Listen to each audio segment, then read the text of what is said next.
Hello. Who are you? Doesn't matter. Welcome. You are safe with me.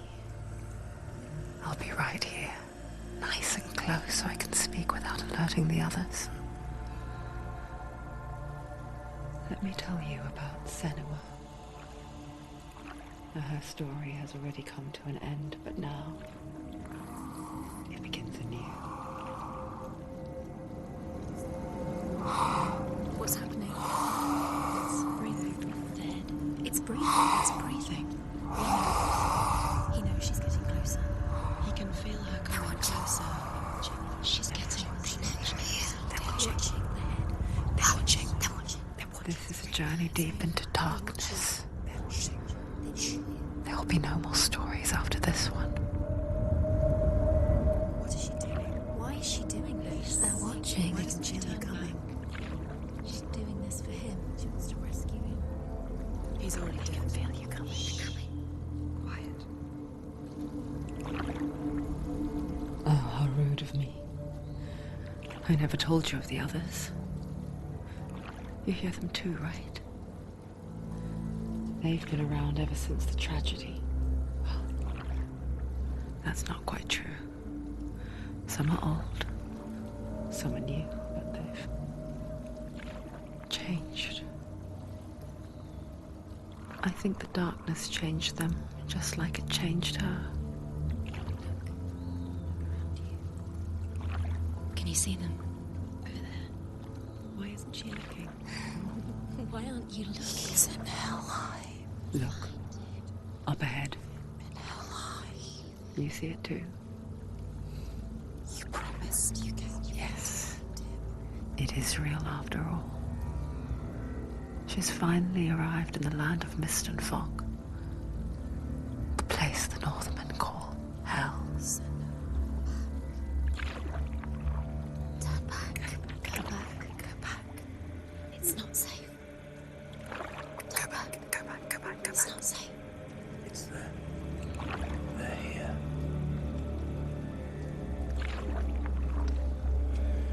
Can you see that?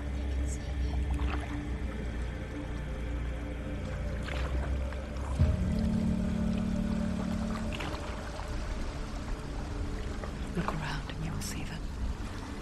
The drowned, the sick, the slain. Here they lie, rotting in the fields and rivers of hell. But the dead don't always lie still here. This is not a place of rest. I can't do this. Go back. They're going to do that to you. Can you see them? Can you see them? They're going to do that to you.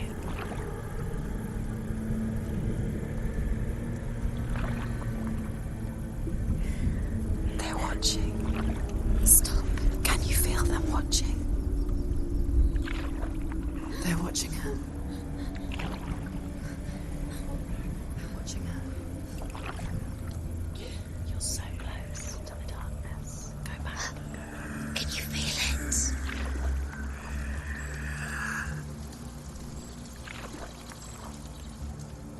What is she thinking? I can tell you. She's afraid. Wouldn't you be? You'd think she would get used to it by now after so many years. But the darkness, it just builds onto itself, growing stronger, towering over her. You might try and ignore it, turn away. But it's always there, just out of sight, where you're most vulnerable. It's like it knows that just enough light is all you need to see its suffocating power.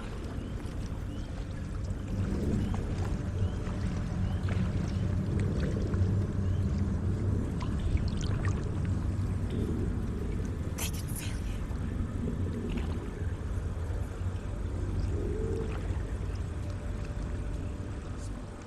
you. You might think she's brave to go on this journey on her own, but it isn't bravery that drives her. bravery only means something to those afraid of death. Senua's fear runs far, far deeper.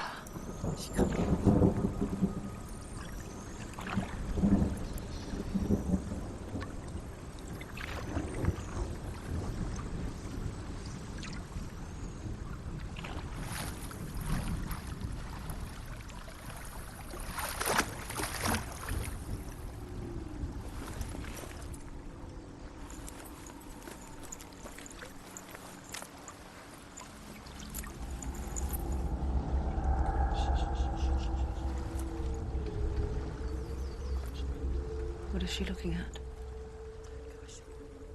What is she leaving behind? I know what she's thinking. I hear her thoughts. It's not too late to get into the boat and go back. No one will judge her. No one will ever know. Oh, she heard us. There's no going back.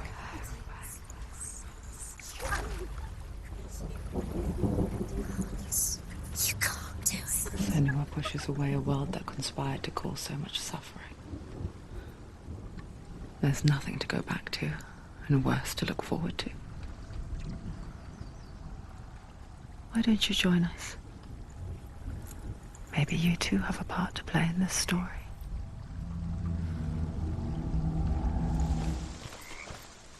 Look really clearly. Do not forget my stories, Senua, because your darkness comes from hell, and your fate lies there. They say the burning of a corpse will take you straight to Hela's gate, but gods and the living will follow this path. You must leave the Isles of Orkney across the eastern sea and find a road that leads north and down through deep, dark valleys. After 9 nights of riding, you will follow a great river and will find a bridge covered in gold. The path to Helheim goes from there, across the River of Knives that flows from the dark world of Niflheim.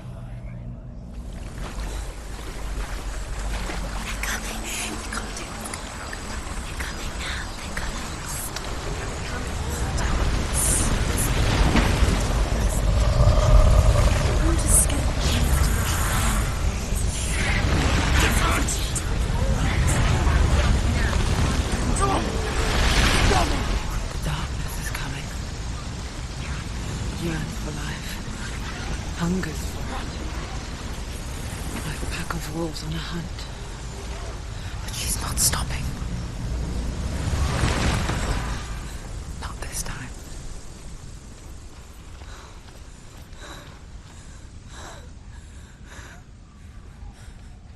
Can you see it? The land of mist and fog. He's in there. The orphan was right. You see it? What was it he said? The river of knives across which lies the halls of hell. The place they call Helheim. He's lost. He's lost. Where are you?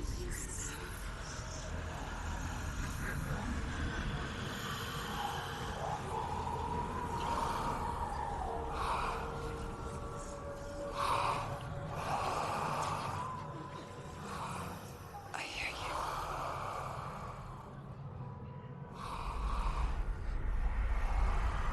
So he's there, you know it. There's no doubt about He's it. lost. The source of the darkness is in Helheim, They're called and the goddess Hela holds his soul there.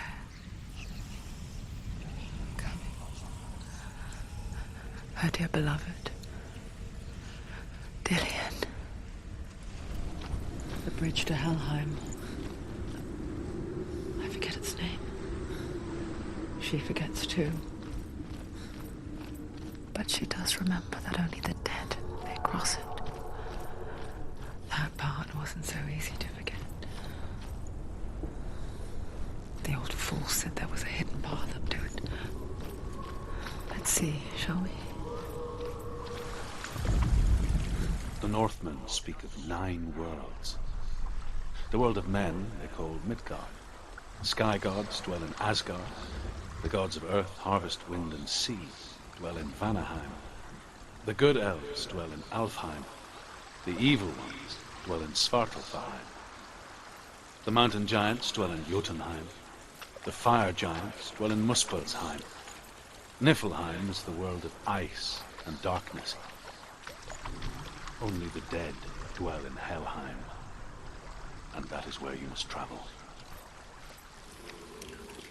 Why did she do that? She shouldn't have done it. She can't go back now. No, this is it. The hidden path.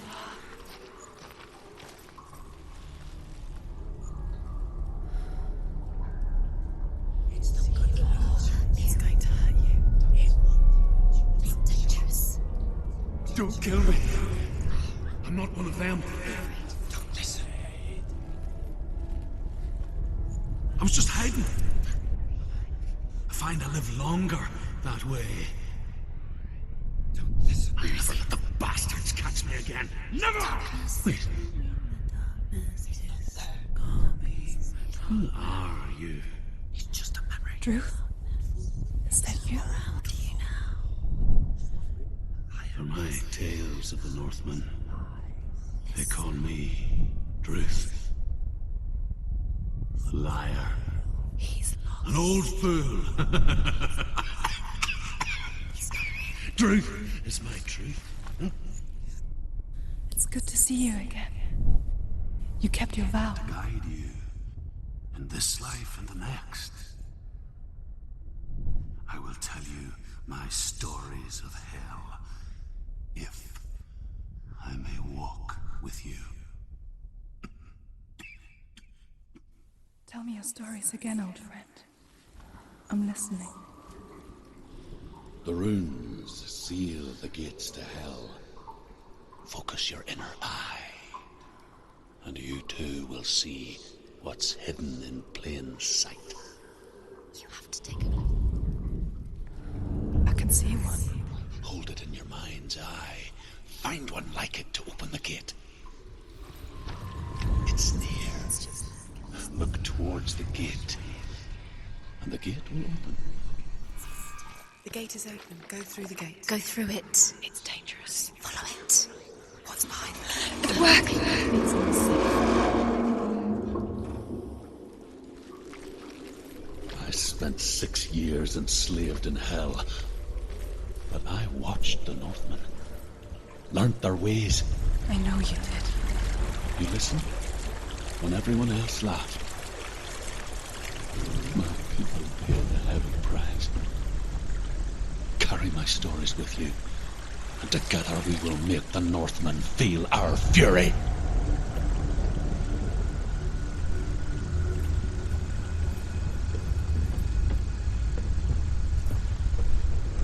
Another voice joins us. She once tried to make them go away. Pretend they weren't real. But what good is that? When we are always here. I guess it's the same with heights. You can stand on the edge, pretend it's going to be okay. But you know that death is near, waiting for you to make that little slip. You can't just wish things away. The world of the dead is ruled by the giantess, Hela, daughter of Loki. The gods feared her bloodline, bad on her mother's side and yet much worse on her father's. So, as a child, the All-Father cast her down into Helheim and gave her power over those who die of sickness, age, hardship, and self-slaughter. In all of the 9 worlds, only Hela can resurrect the dead. To Hela, your Dillion was sacrificed, and with her you must bargain.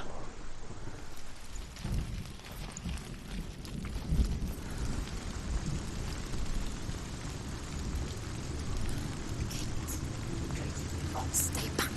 Look at it. You have to open it. The gate to Helheim divides the living from the dead. Is that the face of Hela herself? The half-rotten goddess that walks over Helheim. Whatever horrors lie behind that door, she must find him. Shh.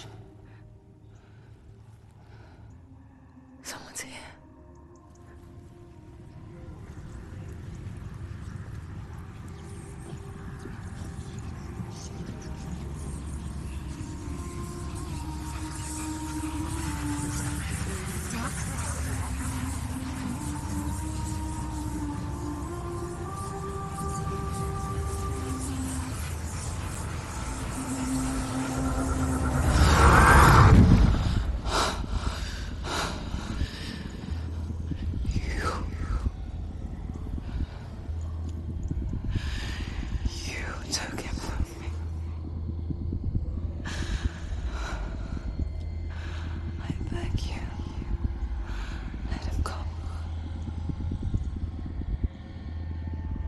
I'll give you what you want.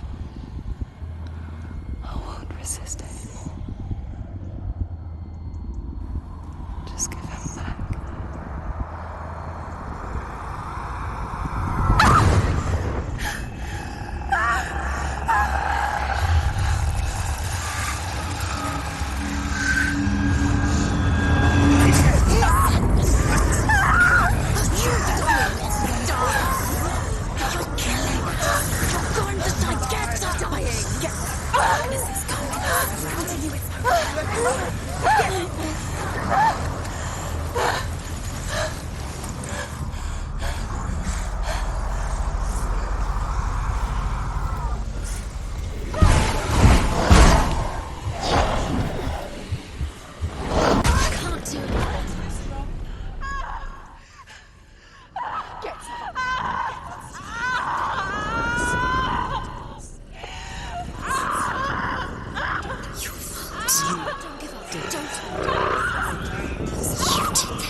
A vision of what's to come. Poor Senua. The darkness does not bargain. It does not reason. It is rot. And now it has taken hold. It will spread towards her head, the seat of the soul, until there is nothing left of her.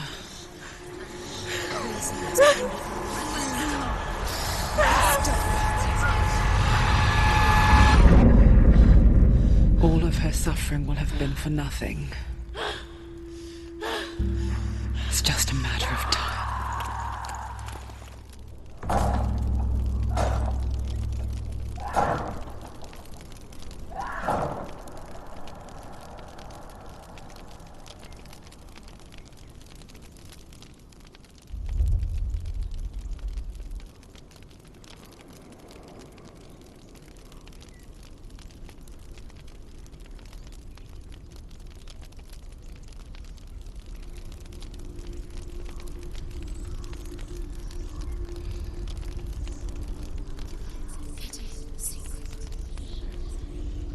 The hardest battles are fought in the mind. That is what Dillian taught her. With every defeat, the dark rot will grow and soon it will take her soul.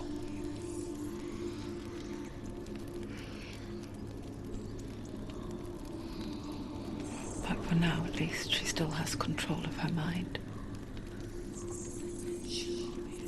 And she will fulfill her vow. Whatever the cost.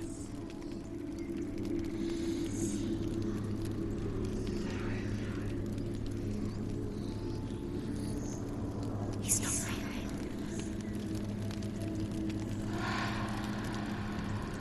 Listen to me, Senua. The goddess Hela lies behind the gate to Helheim. To open the gate, you must first face the gods that guard it. The god of fire, Surt, and the god of illusion, Valravn. Spill their blood to open the gate to Helheim and enter the land of the dead. The Northmen say that in the beginning there was nothing but darkness. Bitter cold to the north, fiery hot to the south. They say the cold formed ice, which melted from the sparks from the south. The power of the darkness gave life to the dripping ice, and the first giant was born, and was named Ymir. The ice continued to drip, and the power of the void gave life to it, and it became a cow, whose milk fed the giant. That's right, a cow. But you weren't expecting that. Valravn, ancestor of the seers and master of ravens. He hunts his prey with his powers of illusion and feasts on their remains.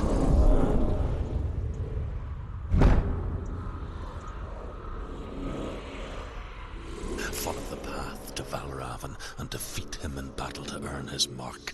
The gate to Helheim cannot be opened without it. Ymir was a frost giant, a being of darkness, and all his sons and grandsons were dark after him. Of his daughters and granddaughters, some were monstrous, but others fair. But there was another who came from the ice. Buri. In shape, he was like a man, big and powerful. His son, Bor, took a fair giant to be his wife, and they had 3 sons. Odin was the eldest, and the Northmen hold him to be the foremost of the gods, the All-Father. Illusion hides the path to Valravn. Don't trust your eyes. Find another way to see the truth. It's funny. We all want to see behind the veil, don't we? But once we do, we mostly just close our eyes again and pretend what we saw was never really there. If anyone ever could close her eyes, however hard she tried, begged. This is the price she pays for seeing things differently. Because once you gaze into the relentless darkness, all that lurks within it can see you too.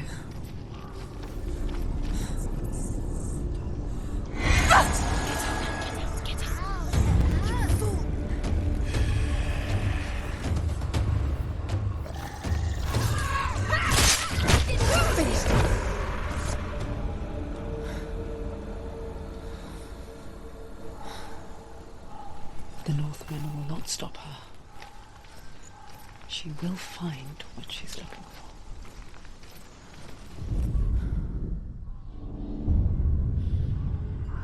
Valravn's power of illusion comes from ravens. Align the ravens to break his magic seal. Show me what you have seen, Truth.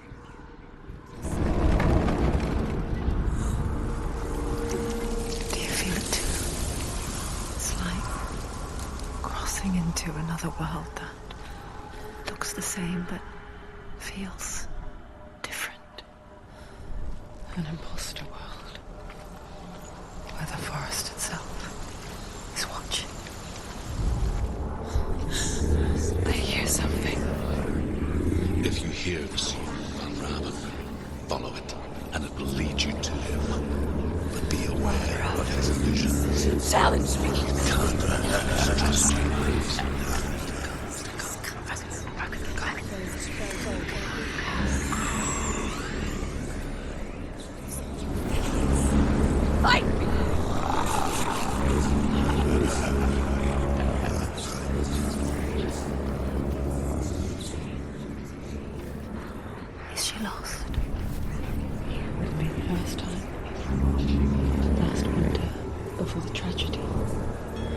journeyed into the wilds of her native land, living off of berries, roots, and rabbits. It's not uncommon, you see. We call such a person a Gelt. Some, like Fuse, have become Gelt in search of penance.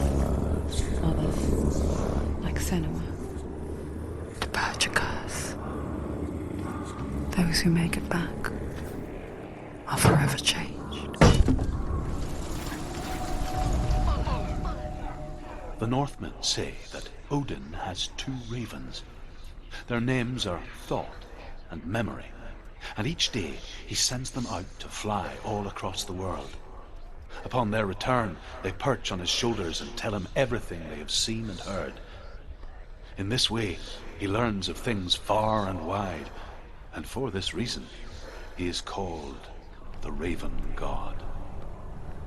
Senua, like Odin, you must seek wisdom through thought and memory if you are to succeed in your quest. We picture fear, and we think of a shadow in the woods, a creature in the night. If only it were that simple. The worst kind comes without warning. A deep and primal signal from within. A reminder that just because you cannot see the threat, it doesn't mean that it's not already here. The Northmen say that Odin and his brothers killed Ymir, and that the world of men was formed from his corpse. They made his bones into stone, and his flesh into earth, and his blood into the salt sea. They set his skull to be the bowl of the sky, with his brains for clouds. Odin and his brothers caught the sparks flying from Muspel and made them into stars. And to protect the new world from the giants, they used Ymir's great curving eyebrows as walls. Do you know what it's like to leave everything behind? Your home, loved ones, to head deep into the wilds, perhaps never to return. Senua does. Because when darkness speaks, it changes everything. Turning home into a foreign land and loved ones into strangers. Exile makes sense when you realize that you were never really home in the first place. The Northmen say you must sacrifice in order to receive. They tell how the runes were revealed to Odin only in sacrifice. He hung himself from the world tree, and he stabbed himself with a spear, and he dedicated the sacrifice to himself. For 9 nights he hung on the tree without food or drink, and at last he saw the runes below him. He gave a cry, and gathered them in his mind and learnt them. Then he fell from the tree.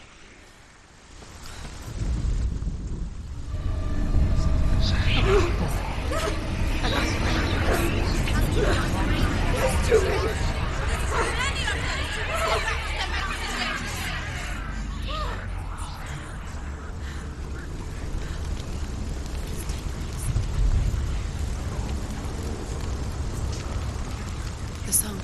Valravn's song.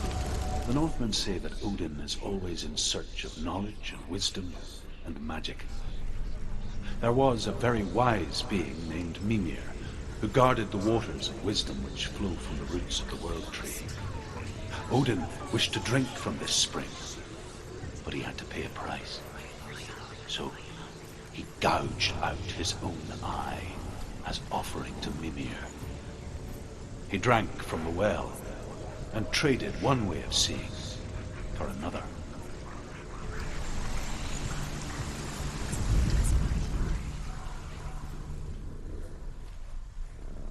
The ravens. The ravens. They've gone. The ravens have gone. No, Half of them have gone. they've gone. Some are still there. But where? Some are still there. And why? Valravn's helping? Why is he helping? He's not helping. It's a trick. Quiet. I can't think. Out in the wilds, in the cold winter woods, Where have they gone? She no longer felt fit for this world. She almost gave in to the darkness.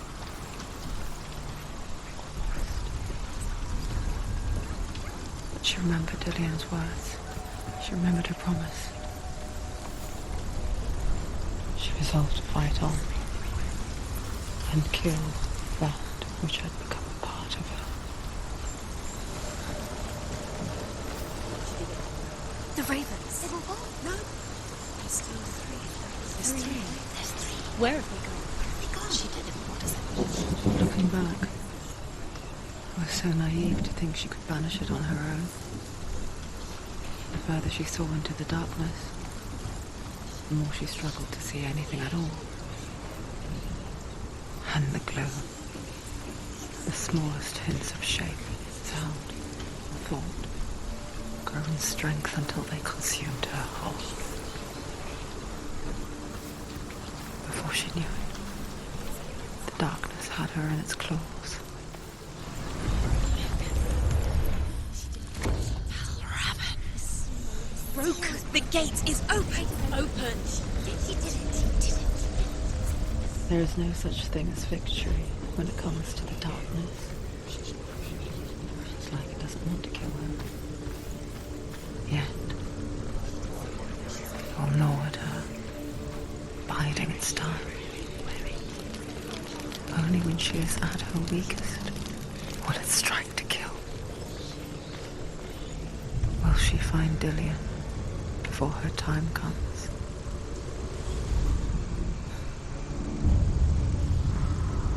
Overcome Valravn's final illusion to face him in his keep. I know you can do it, Senua. You have the sight. We both see the darkness. We can fight it together. Speak to me, Druth. Tell me a story. Senua, listen. I will tell you the tale of a man called Findan. The Northmen captured Findan's sister, and his father sent him to pay for her release. But they took his gold, put him in chains, and held him for a day and a night without food or water. Then they released him. I don't know why.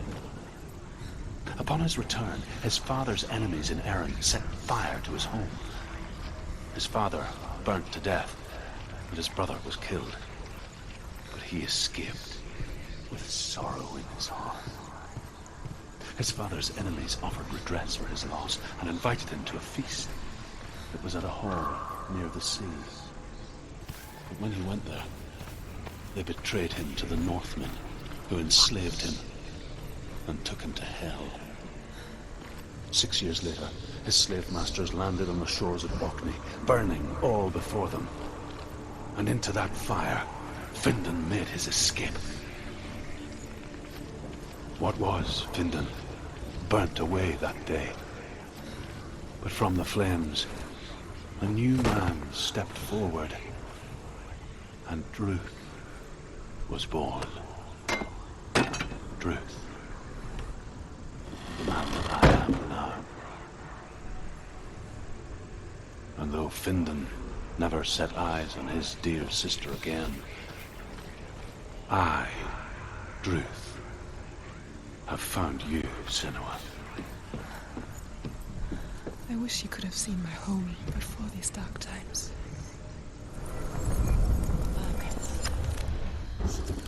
Valravn. Broke. The gate is open. Open. This darkness. I know it from the wilds.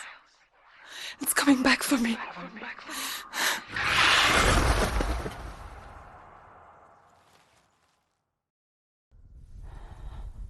I'm still here. Are you too? Where are we?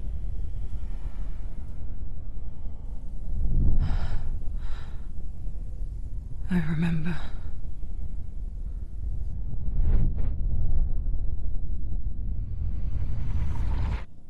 It didn't end well in the wilds. It never does. You think you can overcome the darkness, make sense of it, and once relief settles in, of mine, throwing you helplessly back into the maelstrom, drowning the mind in fear, deeper, deeper, dragging you down so far into the void that maybe this time there is no coming back. But there, in the darkness, Senua, she remembered what he told her. hear me. Reach out to me. Senua, take my iron mirror. Look into it, for it is a window into the underworld. Within, you will see the face of the darkness that you fear. And if you focus, like I have taught you to, you will also see that as much as the darkness has you trapped within its veil, it too is trapped within yours. Focus. Focus! Focus! I see you! I see you now! You led me to the wilds! You trapped me there!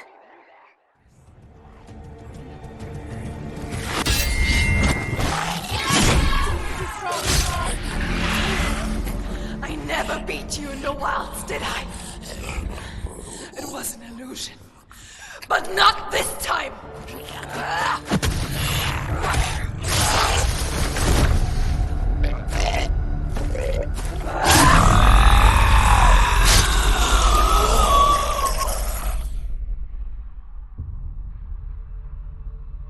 The mark of Valravn, one of the keys to the gate to Helheim. Hold it in your mind's eye.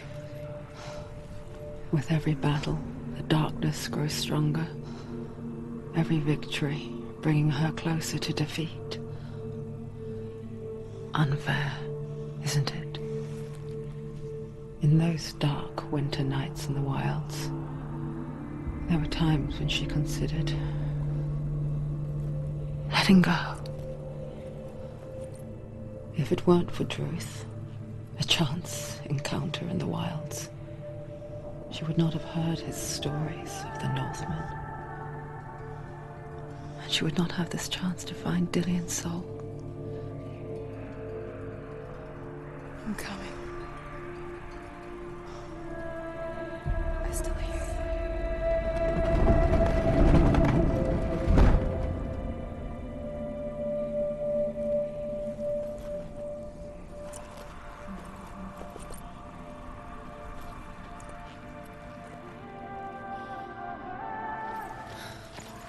When she was younger, she would lay in the grass and stare at the clouds. And there she saw them. Elusive. Shifting faces. After a while, she could see the faces everywhere. In the trees, the mountains, caves. I wonder, can you see the faces too? They're there, if you look for them.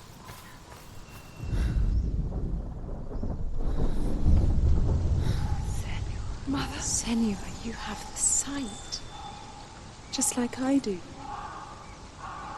Once you can see into the underworld. The underworld and all the souls within it will see you. Don't be afraid when they speak to you. I will always be here to guide you. Did you see her?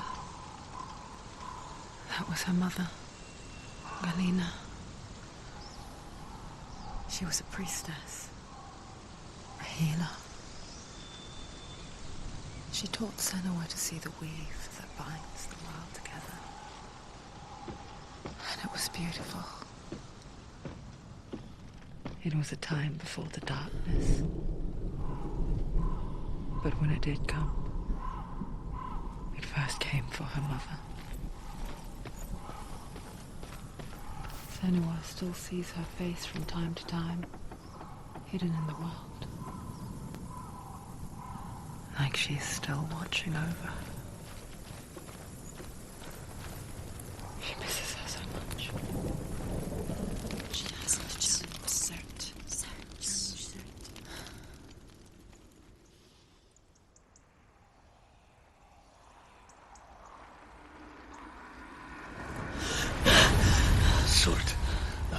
fire giant has answered.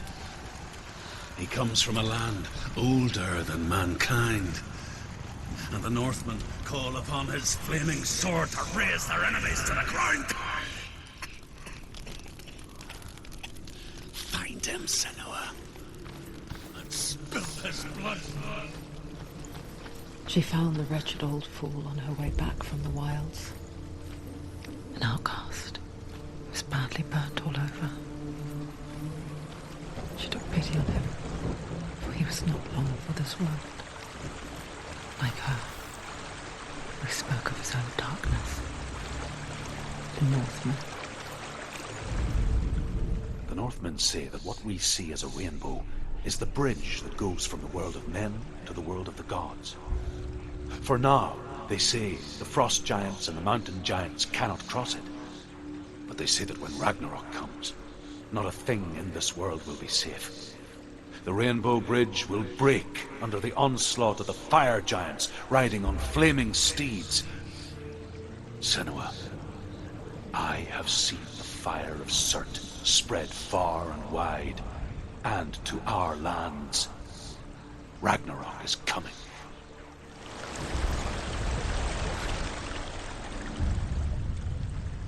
Senua, we each walk these lands gazing towards different horizons, some of us further than others. Your father cannot see what you see, but there is nothing wrong with seeing the world the way you do. I can still smell it. The sweet, sickly stench of burning human flesh. And I still hear their cries carried in the wind. Do you hear them too, Senua? Yes, I heard their screams, and I still hear them now. The path to Helheim is sealed to the living. You already walk amongst the dead. Look towards the gate, and you will see that it has opened. When they first came to my lands, I knew enough of their tongue to beg for mercy, and they took me as a slave. I wish now that they had slaughtered me like the others. I rode their storm of fire, death, slavery to many lands. This darkness you speak of, I know it well. And I'm still here to fight it. When you see a fire gate of Surt, know that only a sacrifice will stoke the fires of Muspel and let the dead walk through. Find the fire, Senua, to follow the path to Surt.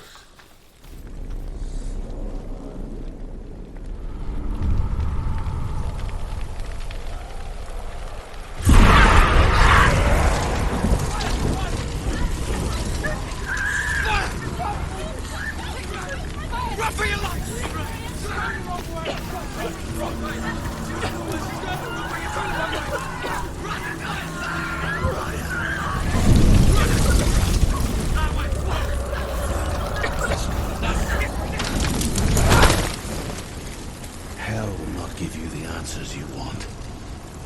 But you mustn't look away from the horrors it does offer. Because you cannot overcome suffering if you refuse to look at it.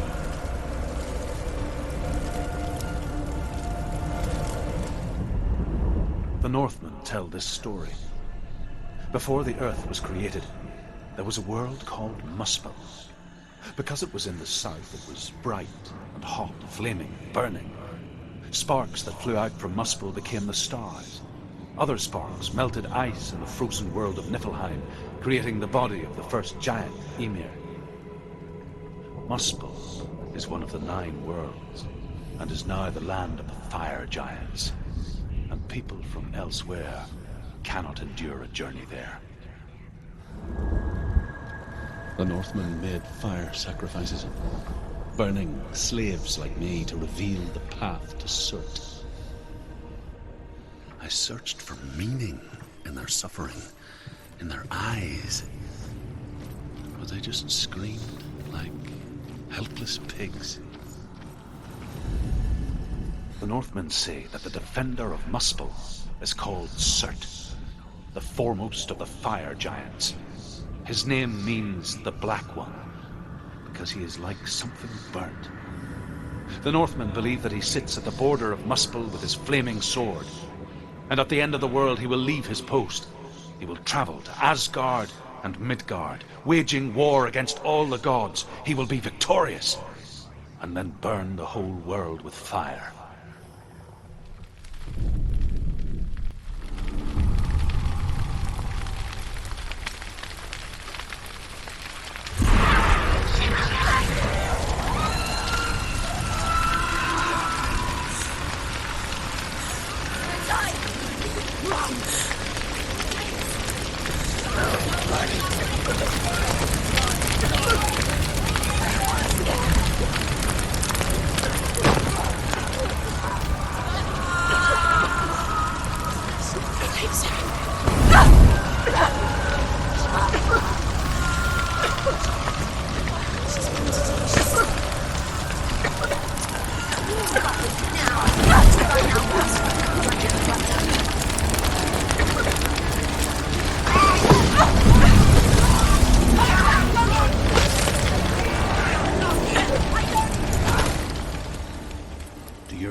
Answer your prayers, Senua. I asked the gods for mercy, all of them, even theirs. None answered. In the end, I set myself free. Defy the gods, Senua! Find your own path, like I find mine! My gods abandoned me! I am alone. The Northmen believe that the world will be destroyed someday. They call it Ragnarok, the destiny of the gods. Asgard will be attacked by Surt and the fire giants. A monstrous wolf will swallow the sun, and the gods will fight in vain against their enemies. There is nothing they can do to prevent it, but Odin ever seeks knowledge and magic, hoping to find a way to postpone that dark day. The Northmen of Hell worship the Devourers, insatiable gods of darkness. I come from Erin, Senua, where I once followed my own gods, the Tuatha De Danann. Why did you abandon your gods? Senua, I was a man of knowledge, not a warrior. To survive, I did things. Bad things. Like you, Senua. The man I once was has died. And when that happens, even gods you worship can die with you.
Let it collapse, and have the courage to shed your tears. Raise your world to the prime! My world is dead.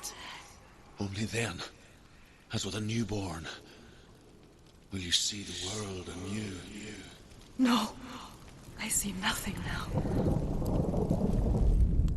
The Northmen say that at Ragnarok, the sons of Muspel will travel to battle in the ship called Naglfar, the corpse ship. And when the sons of Muspel leave the ship and ride to battle, it will be as though the sky had split open, and Surt will lead them. Wherever he goes, flame will erupt before him, and fires will burn behind him. Tell me truth. How did you escape your darkness? Senua, once I found my purpose, I was no longer enslaved to the suffering I had to endure to reach it. Unclouded by fear, I could see it clearly in others. Even my captors feared the fire of Surt. And so, during one raid, I took my chance and ran, knowing that they would not follow. A fool ran into the fire. They left me for dead. Maybe they were right to. But here I am. Free. I'm glad I found you in the wilds. I wouldn't have made it without you.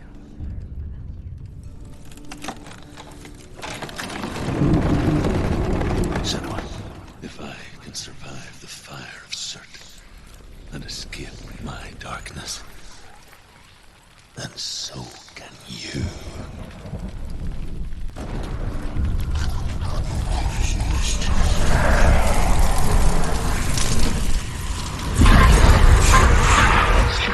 Run, Senua! Run!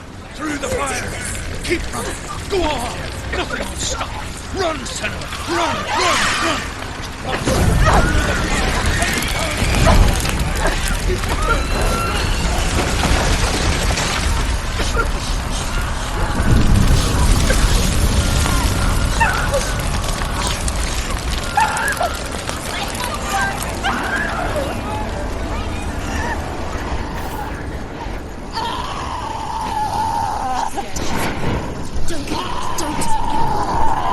She's dying! It's him.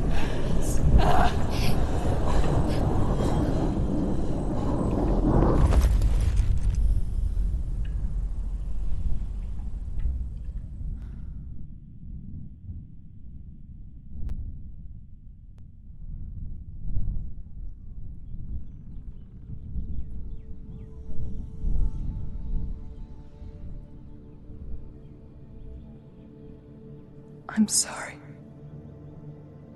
I'm so sorry.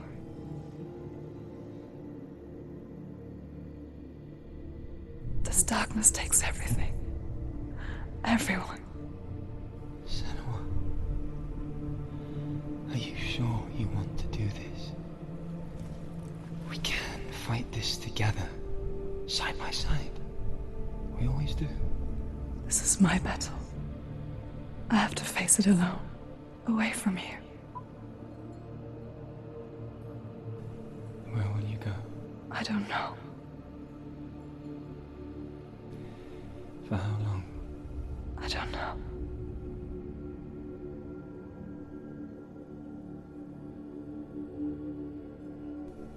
I believe in you. You know that.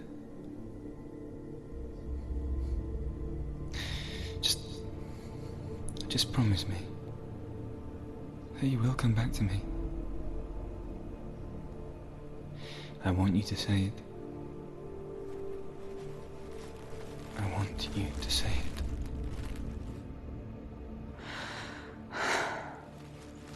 I will come back to you. I promise.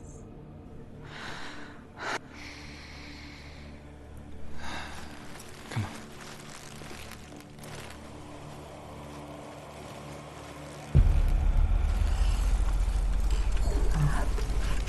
Spill the blood of Surt. Take his mark, and I will cheer you from the underworld and forever be in your debt. You destroyed everything, everyone, but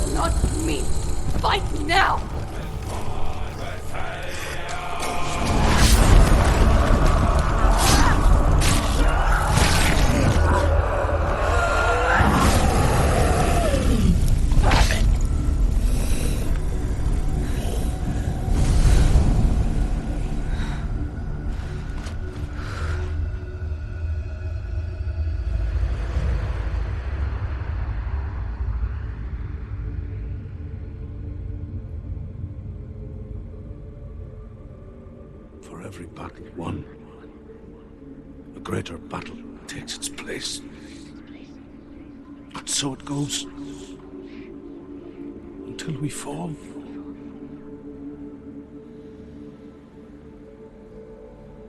And in the end, we all fall. Even the gods have their time. Yet we still go on. Why? I made a promise. And I will go to hell to keep I it. die free, knowing you will carry my stories with you. I have fulfilled my quest. Yes, you have. When the darkness comes, I vow to guide you in this life and the next to fulfill yours. Then I will see you in hell. Be ready to face horror in the eye, as I have. To find your answers. Your quest. Your truth. Truth was a troubled man. Scholar turned slave. They tortured him. Took him with them on their raids. Drove him to madness. Spreading this new form of darkness to new worlds. To my world. Senua saw a deep connection form between the Northmen and the darkness. If his tales of hell were true, then that was the source of it. She learned everything she could from him, until she too could see what he saw. Have you ever died before? It's a serious question. When the illusion of self is shattered, you simply cease to be. Though it may not seem that way to others, you know when it is true. You can feel it. A stranger in your own body. An imposter. And nothing is the same ever again. Senua has died before. And she will do so again. You can be sure of that. With the mark of Valravn and the mark of Surt, you may cross the bridge over the River of Knives to Helheim. Why is she waiting? Open She the has gate. to open No, the gate. don't. It's dangerous. It's dangerous. Don't open the gate. Darkness. Don't. She's done it.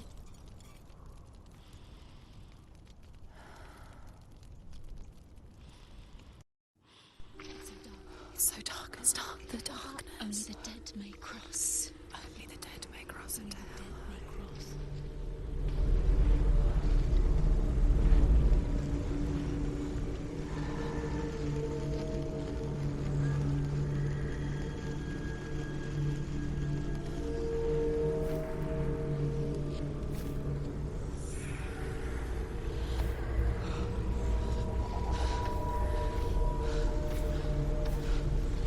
Truth? Anyone? There is no one here but me. Not you. Did you think that I would let you go? That you lost me back in the wilds? I will never let you go. You can't get rid of me. I am your shadow. And I will be watching when you draw your last dying gasp. I'm not ready to die. You will be when you see what they did to your dear beloved.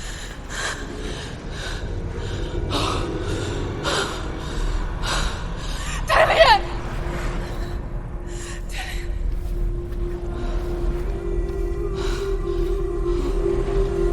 In this waking nightmare, where all dreams come true, you searched for control, a way to pull through. When you were in love, you left him in tears. to smother your furies and banish your fears. But in darkness they came, through stormy black seas they raided these shores. Do you still hear his screams? And now that you're home, he's so far away. They've taken his soul. To these gods you cannot pray. They can break you, but not your promise. Even death won't keep you apart. Through his darkness you will find him. In your sword still beats a heart. You fought for love unspoilt by your darkness within. You fought for your dreams. Now there's no way to win. In the head of his corpse lies the seat of his soul. So you must carry his vessel to bring him back home.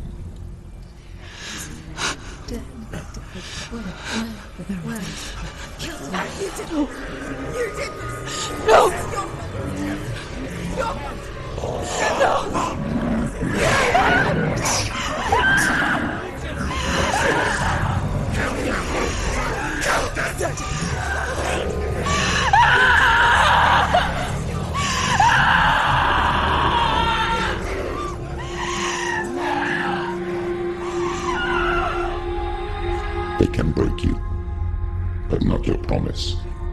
Even death won't keep you apart. Through this darkness you will find him. In your sword still beats a heart.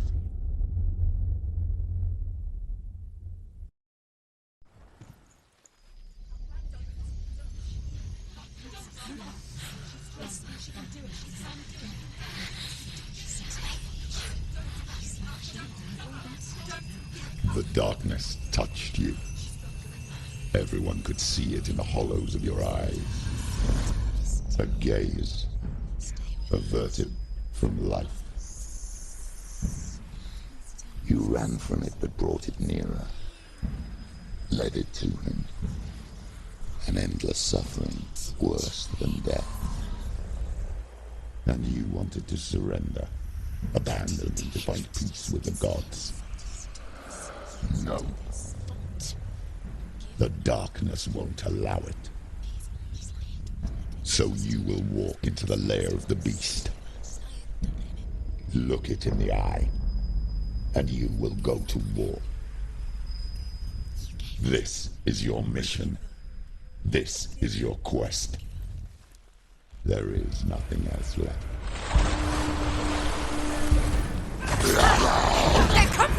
The gods made you a warrior for a reason. It's your calling.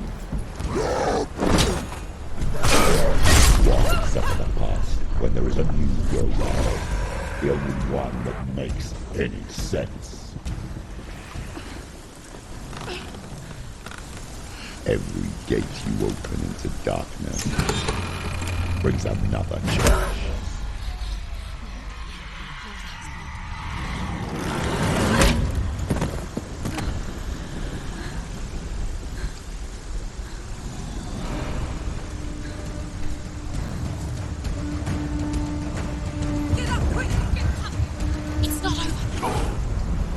However you come to the gold-covered bridge that leads to Hell, you may find it guarded by a giantess.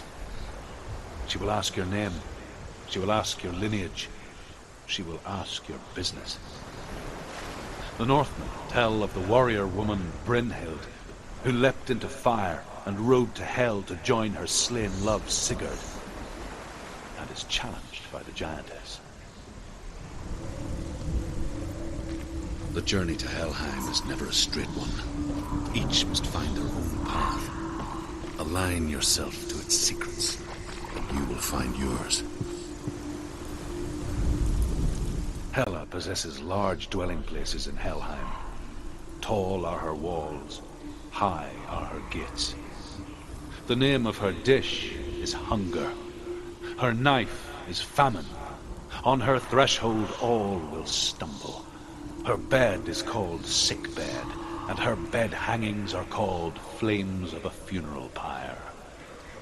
They say she is easy to recognize, half black and half the color of flesh, and her face menacing and grim.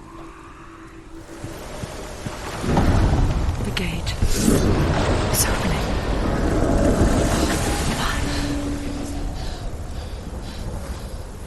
Who is it? It's coming. That song again. Is it? It's Hela. Yes, the source of the darkness. It's coming. This is your moment.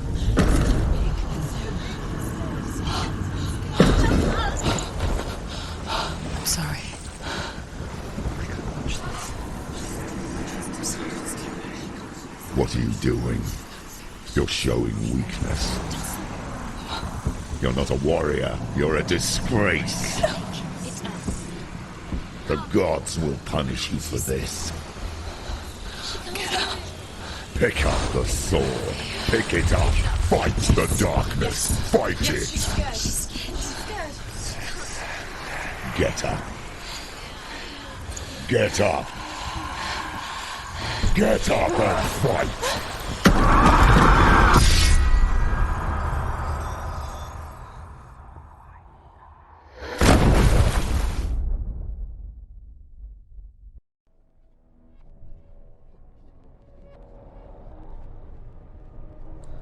Stormy seas and lost souls. She's dreamt of this before. They say dreams are visions of our memories, thoughts and fears, as seen by our inner eye. But what if each one of us is always dreaming, even when awake, and we only see what our inner eye creates for us? Is this what hell is? A world shaped by Senua's nightmares. Maybe that's why people feared seeing the world through her eyes. Because if you believe that Senua's reality is twisted, you must accept that yours might be too. You failed the gods. You're pathetic. Rotten. Cursed. What were you thinking? Did you really think you could win? How stupid can you be? So stupid. Everyone hates her. She's cursed. The shadow hates. Look at you. A warrior. Worthless. Weak. Pathetic. Go on. Feel sorry for yourself, because there's no one left to do that for you. Everywhere. What's that? Take it. If you're too much of a coward to fight, then end the suffering. Broken and lost. Just like your sword. Come on. There.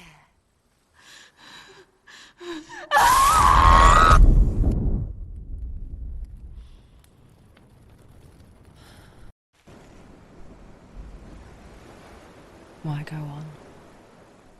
When you give everything and face that which torments you, only to find that it is worse than you could have imagined. Why go on? Is it really so weak to ask this? Or are we just so afraid of the honest answer that we do not dare pose the question? Sometimes the answer lies in a memory, a feeling, a song.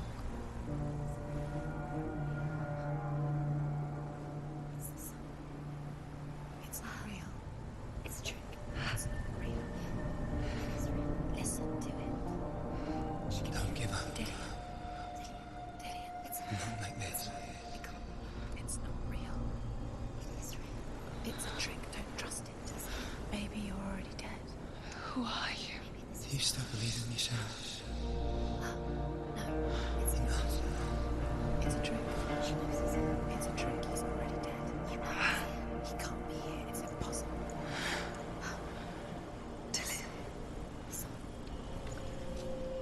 done to me. Please. The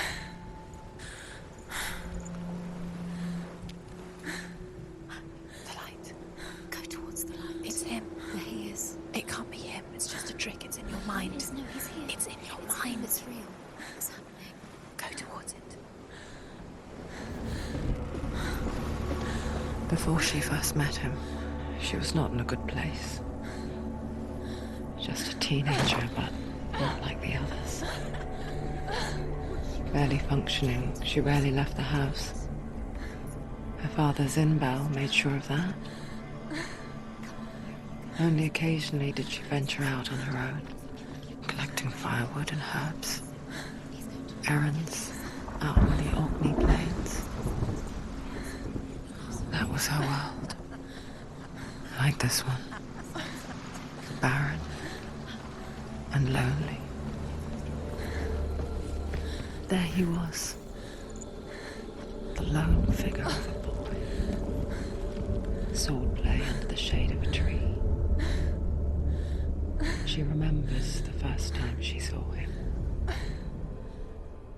To her young eyes, he moved as if dancing. And the world danced with him. The gloom lifted. And for the first time in years, she felt a ray of hope. The Northmen tell of a great hero. His name is Sigmund. His father's hall was built around a great tree, and one day, Odin comes and thrusts a sword into the tree, a gift to whomever can release it. Many try, but the sword only comes out with Sigmund's touch. His brother-in-law, King Siggeir, wants it, but Sigmund refuses him, so King Siggeir plots revenge.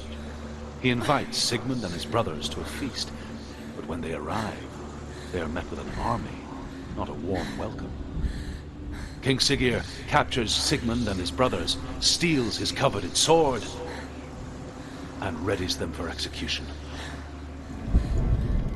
Death for Sigmund and his brothers seems certain. But the king's wife is Sigmund's sister, and she begs for mercy and implores the king to chain them up instead. He agrees. Not for mercy, though, but because he plans an even more cruel and lingering death. Chained to a tree in the forest that night, a she-wolf comes and devours one of Sigmund's brothers. She returns, ravenous, night after night, until only Sigmund is left. The next day, Sigmund's sister sends a servant with honey to smear on Sigmund's face. But to what end? Well, that night, when the she-wolf appears again, you'll never guess what happens.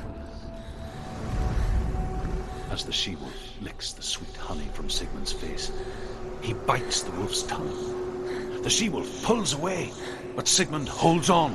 The chains break, and he is free. After his escape, Sigmund lives like us, hidden in the forest. His enemy, King Siggeir, believing him dead, as his sister plots revenge.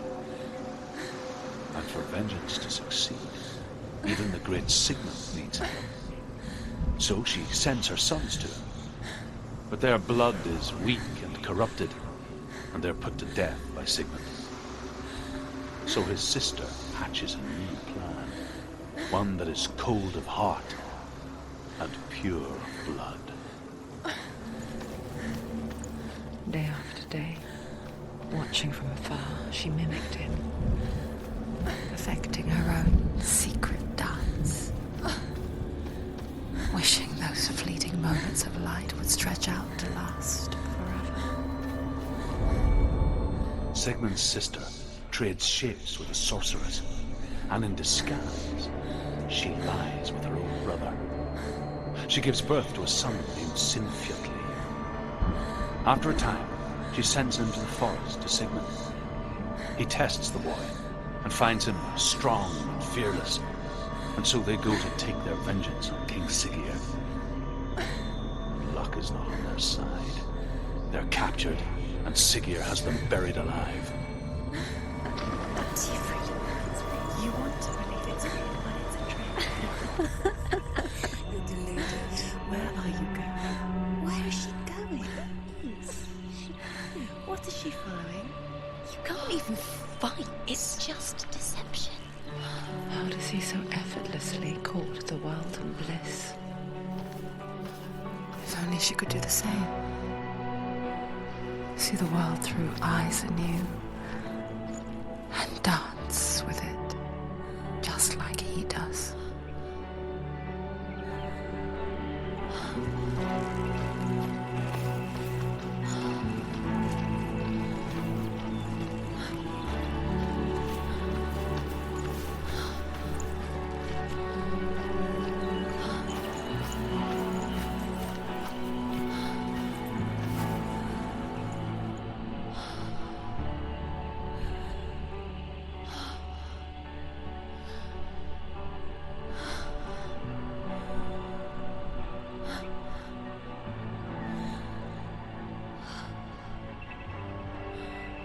What's your name?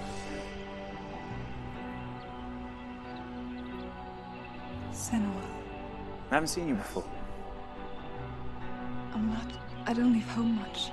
Oh, Zenua's daughter. I have to go. Wait. Who taught you to fight like that? No one. No one? Well, I watched you, and You learnt all of that from watching me? You should become a warrior, you know. me? I'm Dillian. I'm here for the warrior trials. Just come and watch. And bring your sword. You can't put it into words. That moment when you look into the eyes of the one who's supposed to reassure you, make you feel safe. It only takes an instant. Fear swallows you before you have a chance to make sense of it. And darkness becomes a part of who you are.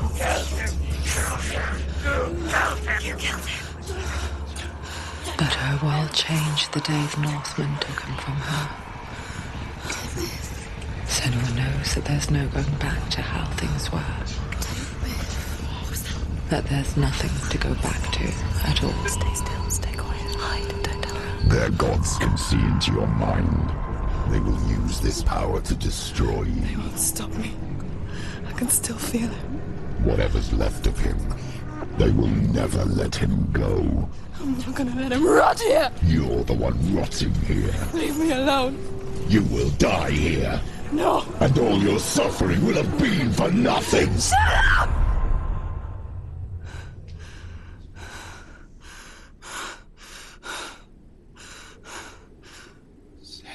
Dillian? Is that you?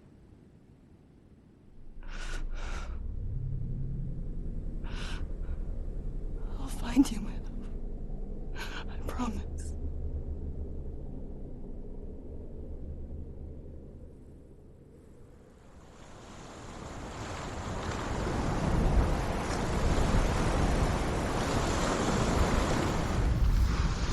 As Sigmund and Sinfjotli are being buried alive, Sigmund's sister throws an armful of straw into the grave mound. Hidden in the straw is Sigmund's sword, the gift of Odin. They cut their way out of the grave mound and set fire to Siggeir's hall. The king burns to death. Sigmund calls to his sister to come out so that she may live and be honored. She does come out, but only to tell him the truth. That she had slept with him, her brother, to beget a strong avenger. I am not fit to live, she says, and walks back into the fire. Strike vengeance from your heart, Senua, as there is always a heavy price to pay. And here is the end of Sigmund's story.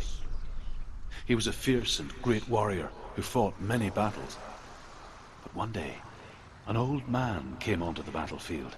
Although shadowed by a hood, Sigmund saw that he only had one eye.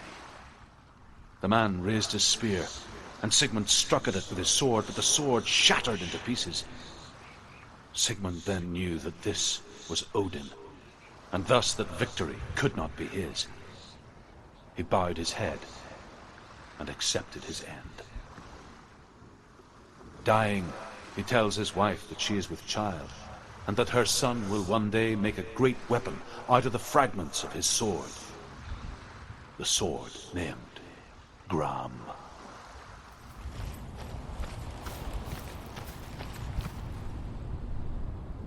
Take it. Sword. A sword. Take it. Dillian left it for you. Take it. Take it. Take it.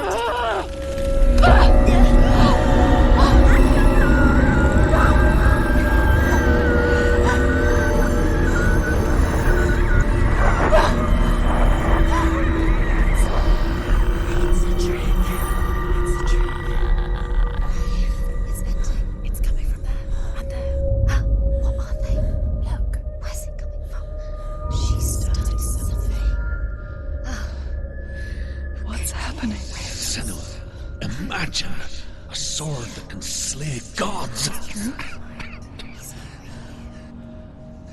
Its name is Gramr. It was forged by the god of all Northmen, Odin, and gifted to Sigmund, a great warrior. I need this sword. It's important. Can you help me? The sword appears whole, but it is an illusion. It shattered into shards long ago.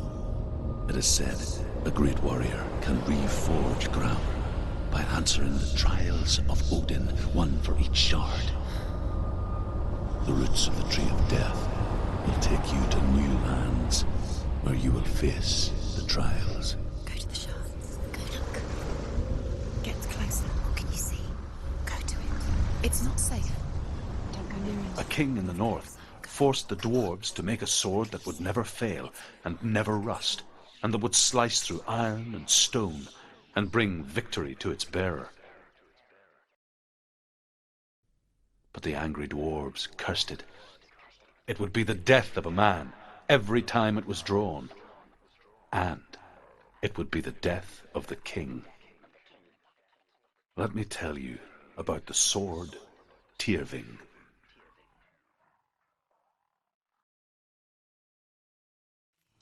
I don't recognize this place. Where are we? Where is she? It feels wrong. Where are we now? Burial mound.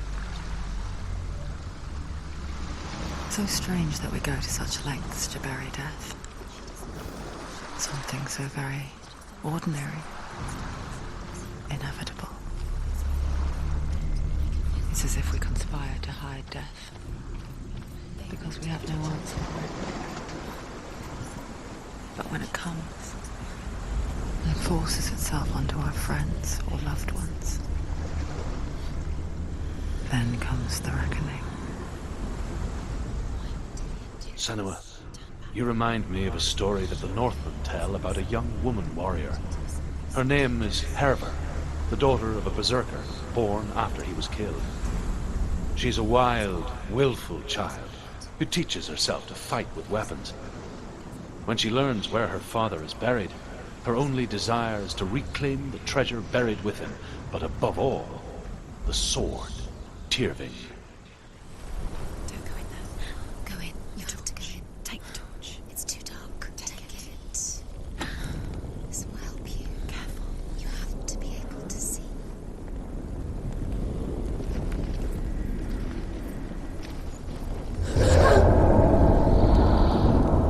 Who's there?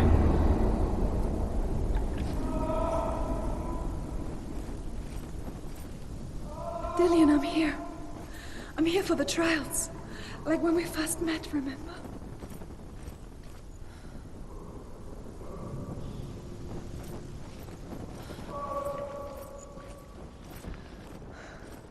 I'll find him.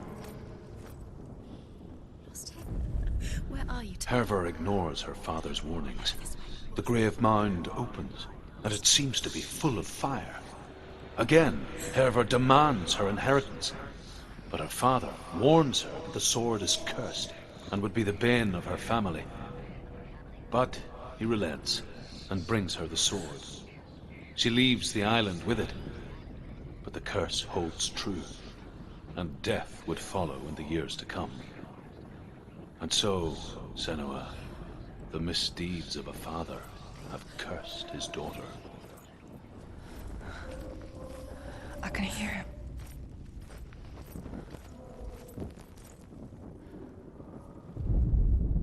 Hervor disguises herself as a man to join a band of warriors, and soon becomes their leader. When they come to the island where her father is buried, her men do not want to go ashore. They say that evil haunts the island, and that it is a worse place by day than other places are by night. Fearless, she lands alone. There are many grave mounds, and all of them have ghostly flames burning over them. She comes to the grave mound of her father after passing through these ghostly fires, as though they were mist. The flames I passed through were real enough. Damn the Northmen to hell. That's not Dillion. That doesn't... Within the burial mound, Hervor calls on her father to wake from death and bring her his sword. She says that it is not seemly for the dead in their grave mounds to bear valuable weapons. Her father answers with words of warning. You go to your doom. Baleful runes surround you. You have gone mad. You have lost your mind. Your thoughts are confused. It is dangerous to wake the dead. Like I said, she reminds me of you. Quiet. He wants me to find him. I'm lost without him.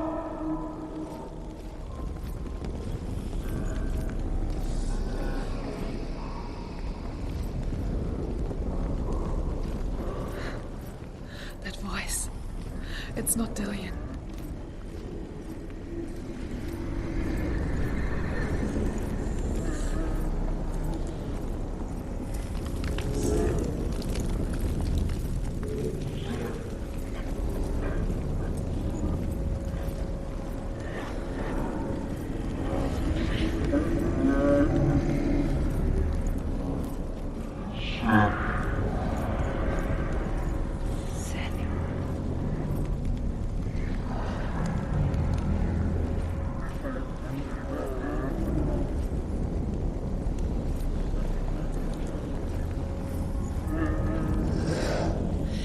Wants me to face my fears.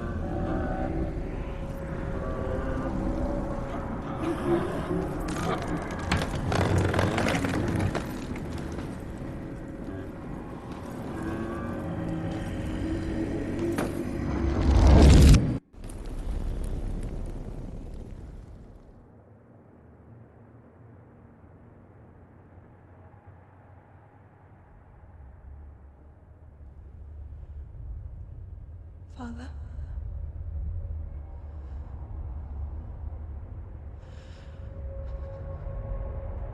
I'm leaving. I've decided. I think it will be good for me.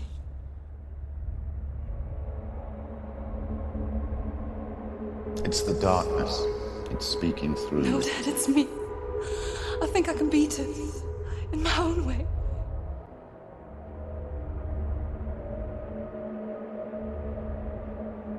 I can see the darkness in your eyes, child. I met a boy. Boy. The chieftain's son. No. He said he could help me. It's a trick. He said I could be normal. Normal? Yes. No boy is going to save you. No one can. When they see the rot growing inside you, No! they will turn their back on you. The gods can only fix you through my hand. You're going nowhere. No. You will not defy the gods.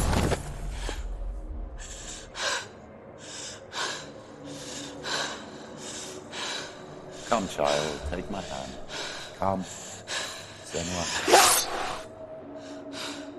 I am leaving! You cannot escape the darkness. Your curse will make everyone suffer.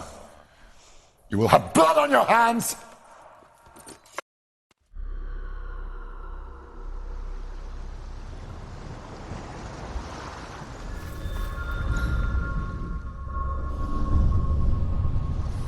I want to tell you a story about a god of the Northmen called Balder. The second son of Odin. He was beautiful, good, and wise.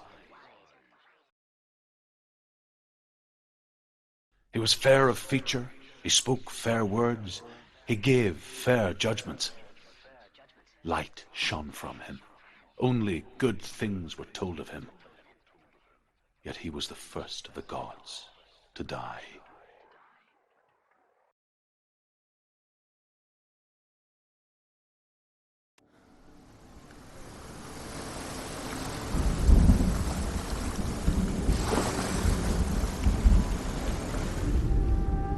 The Northmen tell this story about the death of Balder.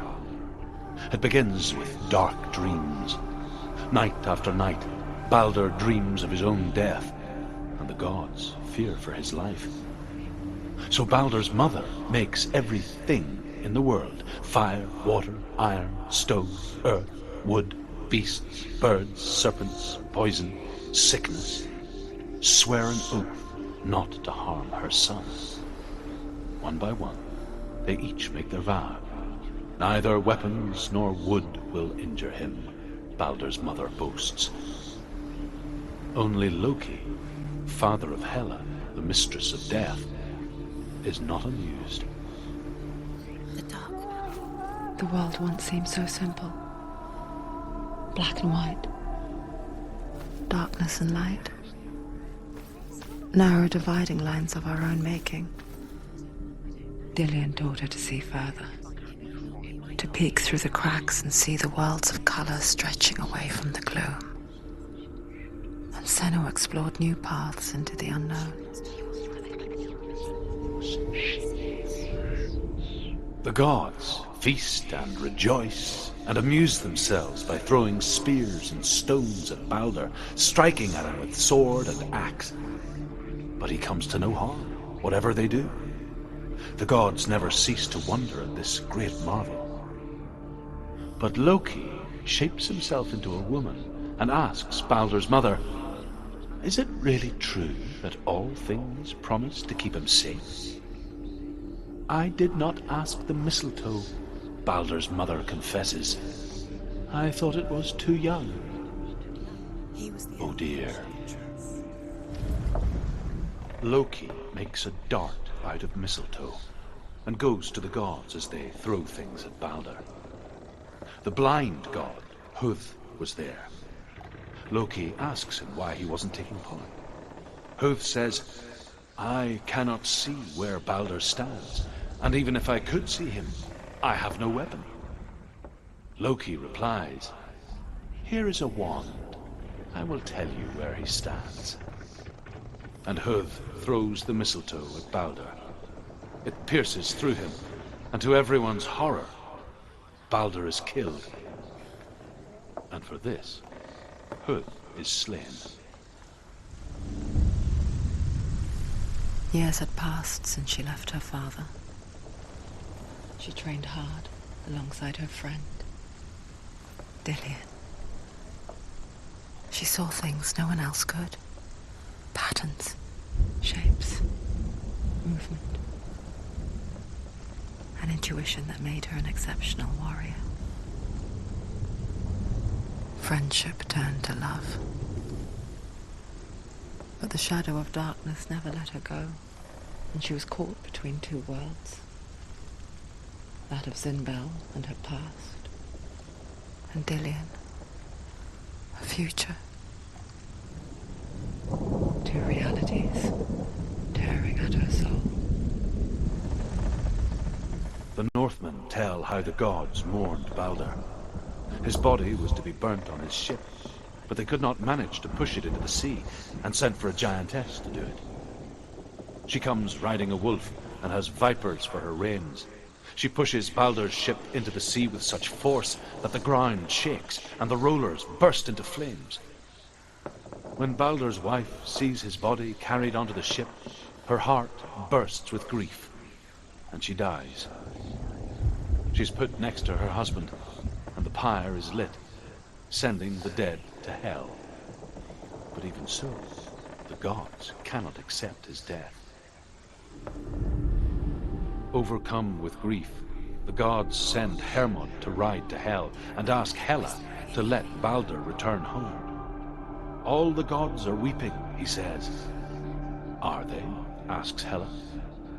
We shall see if he is truly missed.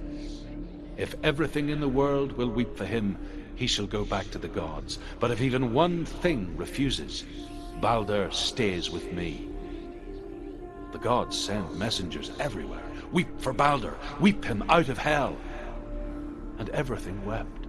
Men, beasts, earth, stone, trees, metal, everything. Except for a giantess they find in a cave. Baldur was never my friend, she says. Let hell keep what she has. The Northmen say that the giantess must have been Loki in disguise. The Northmen tell how the gods punished Loki for Baldur's death. They captured him and took him to a cave. They fetched his 2 sons and turned one into a wolf, and he ripped his brother apart. The gods used Loki's own son's entrails to tie him down, and turned these bonds to iron, and dangled a poisonous serpent over his face, so that its venom would drip onto him. Each time the venom drips onto Loki's face, he writhes in agony. The Northmen say that is the cause of earthquakes. A reminder, perhaps, that if even gods must accept death, then so must we. First time, you're cursed. Dillion!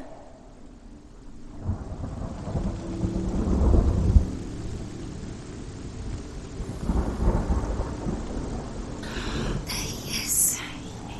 Dillion never much cared for the underworld, and looked dimly upon the druids, like her father, Zinbel. I guess he took after his father, a chieftain who believed nothing he couldn't see, and he happened to be blind. She felt safe in Dillion's arms, learned to see the world through his eyes. Slowly, the darkness that had bound her so tightly began to unravel. Very careful. You've come this far, don't let it slip away. It's a narrow bridge, and there's a long way to fall.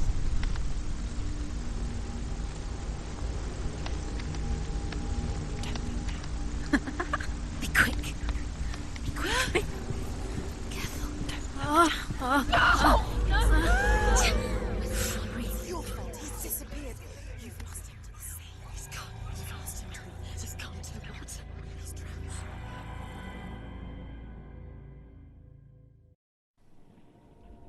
Senua. Your father cannot understand your darkness. He cannot see through your eyes. No one can. My own father was born blind. Doesn't have the faintest idea of what the night looks like.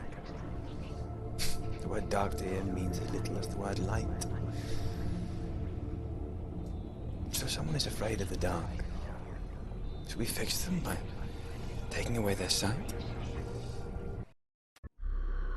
But you give up the beautiful world that you, and only you, can see just to be rid of your nightmares.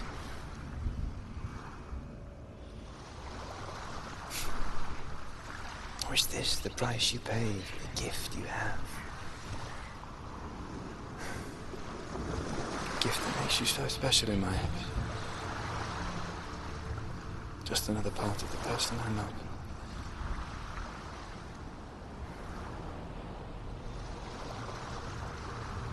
I left for the wilds to protect you from my darkness. Because I love you. But it made it worse.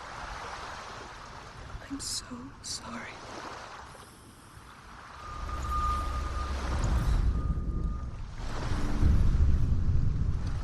I saw once a plague strike northern lands of ice. It was so terrible that not the oldest man among us could remember the like. Hundreds died.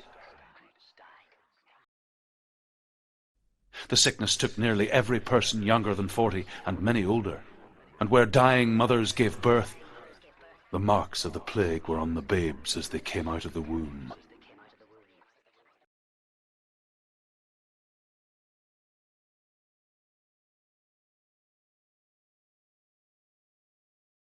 Where are we?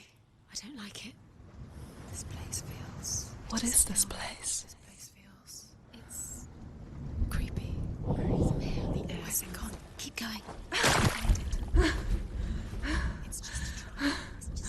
It's a test. Like the old warrior trials. Dillian will help me. The stench of rot. She can almost taste it. Do you smell it? No. Don't worry. Not everyone can. It was a warm spring day when she went to the river with Dillian and the others. For the water.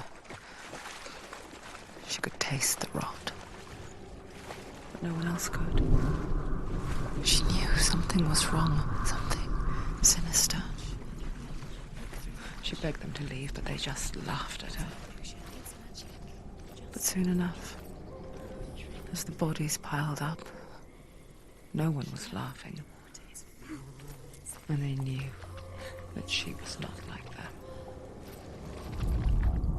The Northmen speak of a death moon, a light shaped like a half moon that appears inside a house and goes around the walls. I once saw the death moon appear at a farm, and first the shepherd died, then a guest died, and then the farmhands, and then the farmer and 6 of his men drowned at sea. But that is not the end of it, because the dead return to haunt the living. If you see the death moon, then beware, because there will be death in that house. Before he disappears, Senua, you have to get Senua! Come to me! Where are you? I'm here! I'm right here! Are you in there? Come out if you are. Where is he? Come on, they are the key. There was a Northman called Grettir, big, red-haired, immensely strong, but he was afraid of the dark. It happened one night that an undead creature came to his house to drag him outside into darkness and kill him. He resisted with every ounce of his strength. He clung to the doorframe, but it gave way, and they spilled out of the house, and the monster fell back, and the moon shone down on its ghastly face. Grettir, terrified, cuts off its head, but is cursed forever. From that moment on, wherever he was, he would see those hideous eyes staring back at him. Sometimes we allow our own fear to haunt us to our grave. What's that sound? Dillian! They're coming for me! There's too much. Someone's calling you. There it is, move away. What should I do?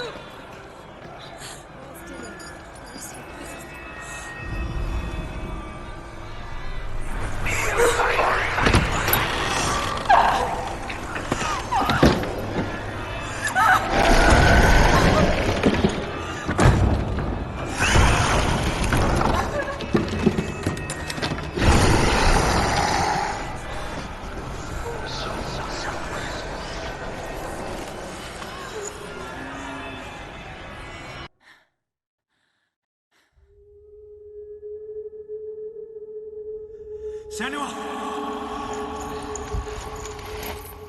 Senua! What happened? They're blaming me for the plague. They say that I'm cursed. What if they're right? How would they know such a thing? Are they gods? None of us are. They're just people. Good people, but they're scared. They're afraid of what they can't see. Like children scared of the dark. They make up stories to fill the void. That doesn't make them true. What if my father was right? You have to step out of this darkness. Let them see who you really are, like I have.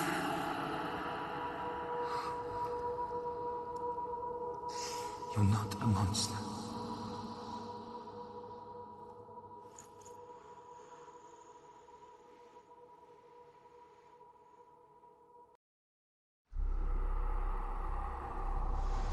Without you, this darkness has made me a monster.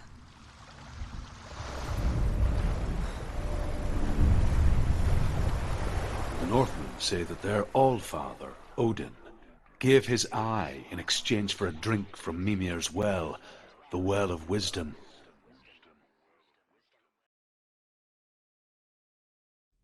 In blindness, there can be wisdom. Only by giving can you receive in return.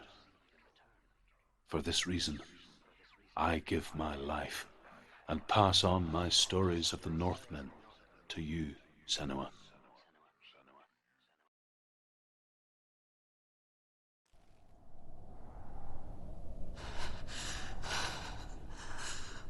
Where am I? I can't see.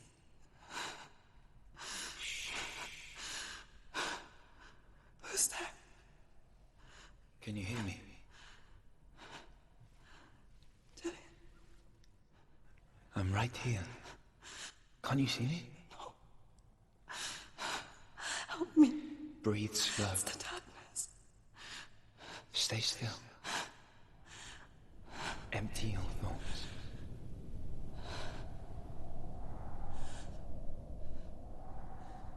Tell me what you feel. A breeze. Good. Then there is a way out. I can't tell where it comes from. Yes, you can.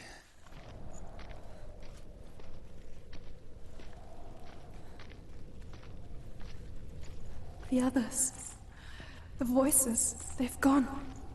I'm still here. It's so quiet. So dark. It's okay. Listen to your own breath. Feel it rise and fall. Good. Be aware of everything you hear and feel. Let your senses guide you.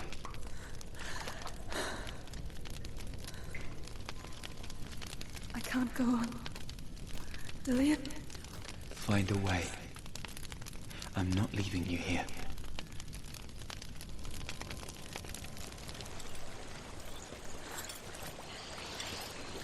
I think I'm somewhere else now. The breeze has gone. Use all of your senses. Let the world speak to you. What do you hear?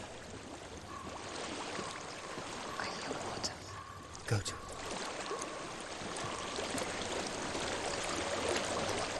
I've reached the water. Good. That's your way out. Follow it upstream.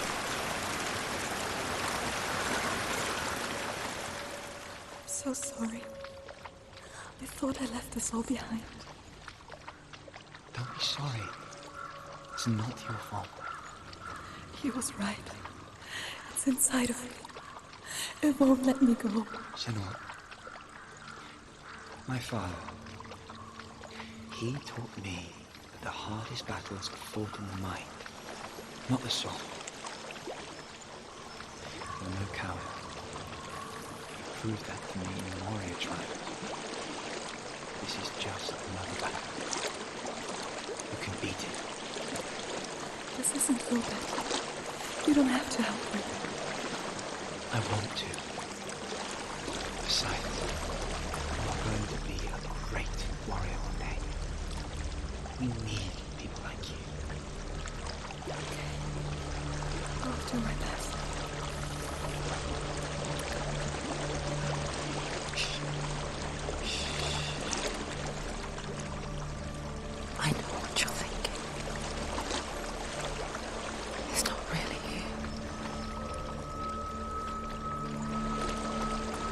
There's no escaping the past in this place.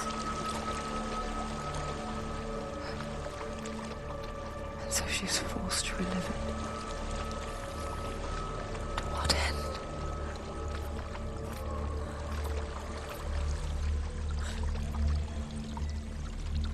There is a house.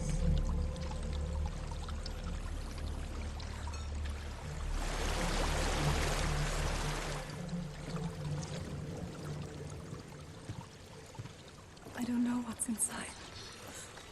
Don't be afraid.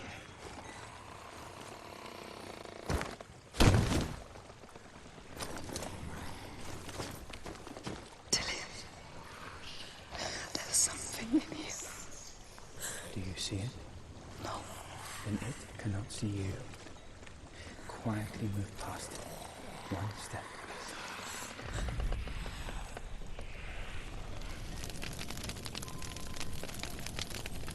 It's not following me. Leave it behind. Keep moving forwards.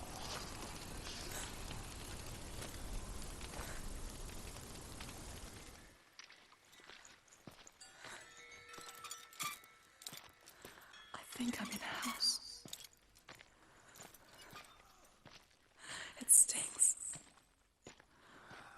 Of death. The darkness is testing you.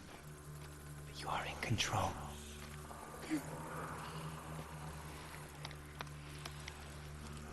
A well. There's a well. Don't turn back. You're getting close.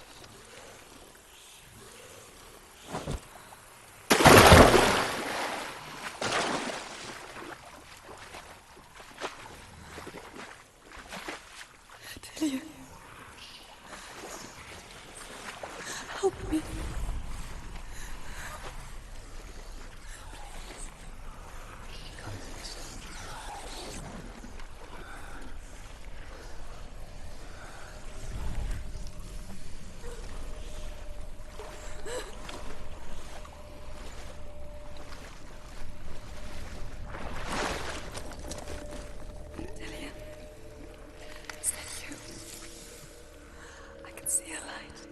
Yes, I can see you too.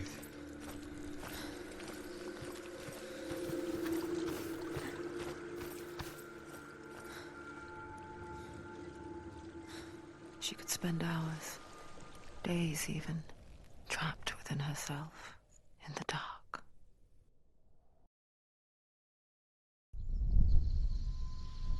You see me? Yes.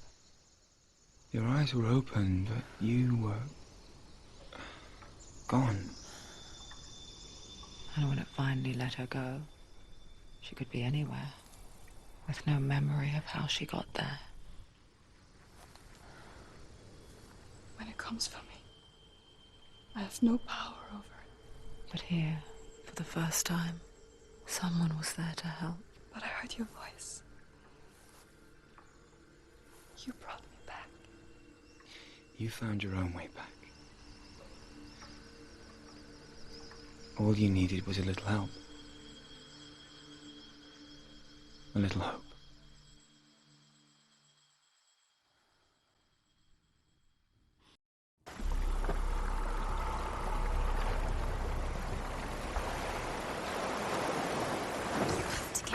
With grammar reforged, you will have Odin's blessing to walk, a goddess, into the halls of Helheim and challenge Hela as an equal. So Dillian was helping me. And the sword will lead me to him. Like when we first met.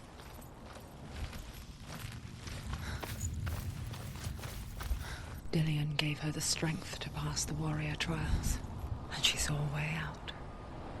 To leave her past behind, and become a warrior in Dillian's clan. Go back. It's not safe. The sword is tainted by the gods of darkness. Leave it. No. He left it here. He wants me to take it. You will pay a price for this.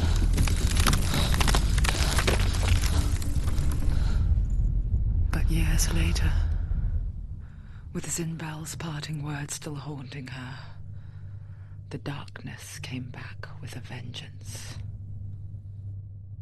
The plague. Dillian? Everyone suffered. My father was not supposed to die like this.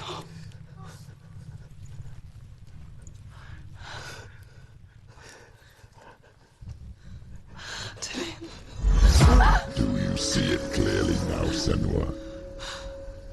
The suffering you've caused. This is your fault.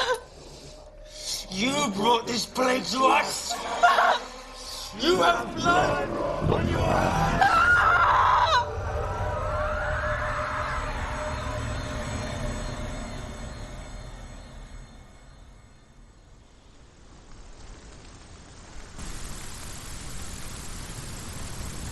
They're coming for you now. They're coming. They're coming to get you. Hold your heavy strike. Hold it! Hold the heavy strike. Hold it. Unleash the sword.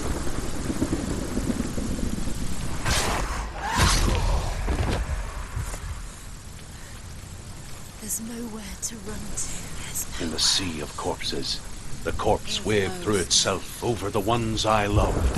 The ship broke up under them. The ship that had sailed from the land of shining fields. Their memorial stone is sacred.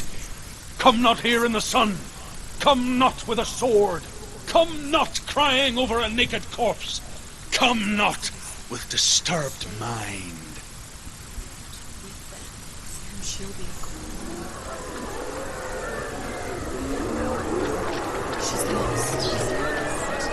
She doesn't know where she's trying to get to.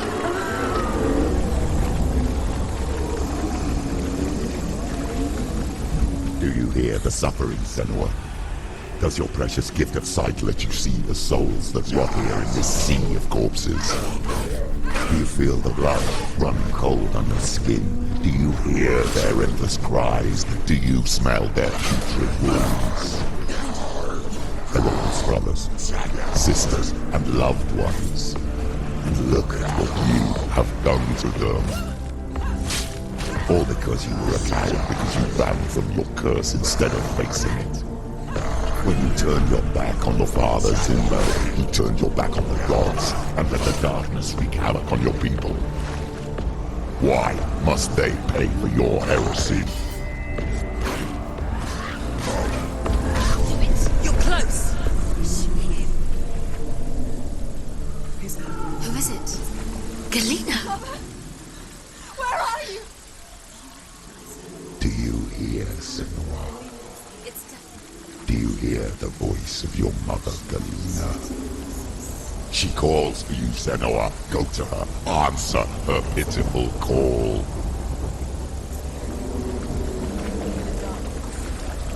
Darkness took her life, and it will take yours. It's taking you further into it. Surrender to the darkness. Darkness is here. Mother! I need you! Help me!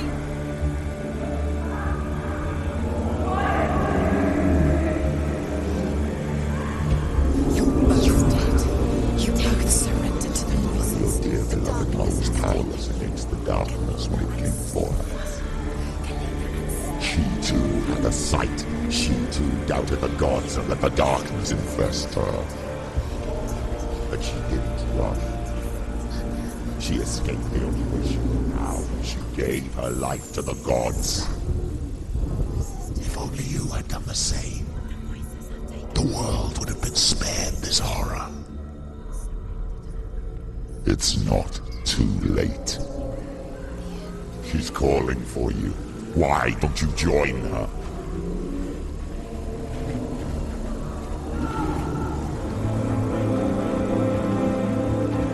Why do you still fight on? Maybe you too could suffer with your brethren in this rot and let your blood sink into the seas and the rivers of hell. Isn't that what you deserve after all love? Give the darkness what it wants, let it swallow your soul and destroy all that you are. Why are you fighting for someone who is already dead? chased them around you. What hope is there for him, even if his soul could be rescued? Do you think he'd thank you for what you have done to him, to his friends, to his father?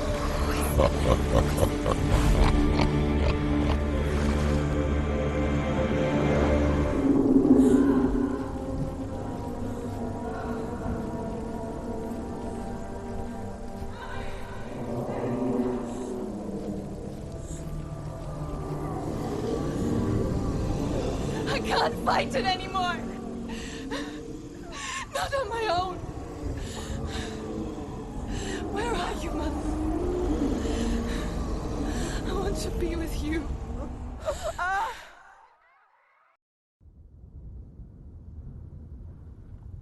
That night, she gave up on her world to follow in the footsteps of her mother,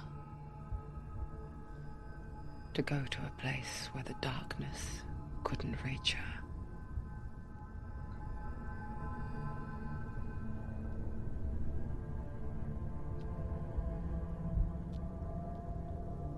Senua.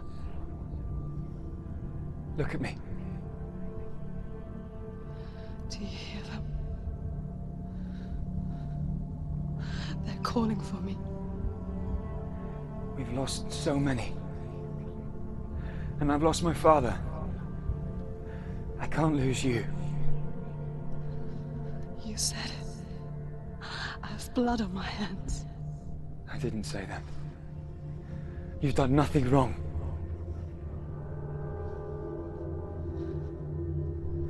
Symbol was right. Everyone will suffer. Symbol is a fake. He is a hateful, bitter liar. He's poison. And his words still haunt you. Who do you trust? Him? Or me? Do you still believe in me, Senua? In us?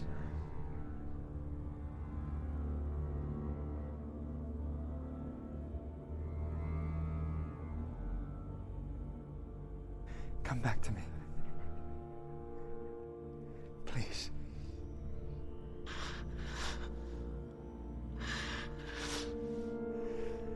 Don't let this darkness come between us.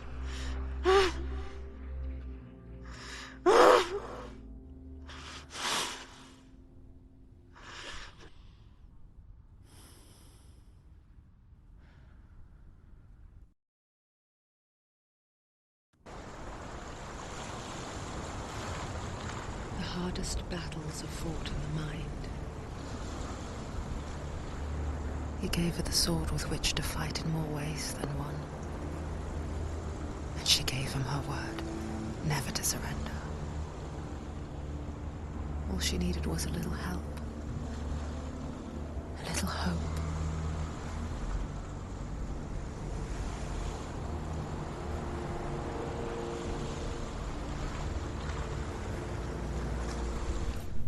There's a door. You can do it. You can see it. Come on, Senua. Go away. I'm not listening. I will tell you of a great hero named Sigurd, son of Sigmund, no less. Born after his father's death, Sigurd is cared for by the dwarf Rain. But Rain does not love the boy. Instead, he plans to use him for his own ends. You see, Rain's father possessed a great treasure given to him by the gods. But Rain's brother, Fafnir, killed his father and took the gold all for himself. Fafnir hid the treasure out on a heath and could not leave it. And from the evil in his heart, he turned into a dark creature. A dragon. Someone's behind the door. What is it? She can feel it. No. Don't open the door. Don't go in. Don't Turn back. Turn back. What's in there? Get back! A great beast guards Helheim. Garm is its name, and it knows you are here, Senua. It can smell your stink. What are you afraid of, Senua? How will you say Dillion if you are too much of a coward to step into the shadows? They can't stop me. Then do it!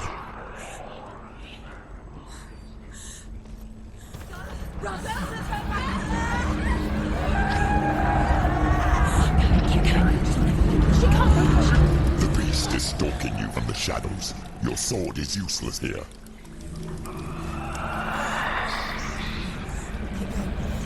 Run! It's too dangerous.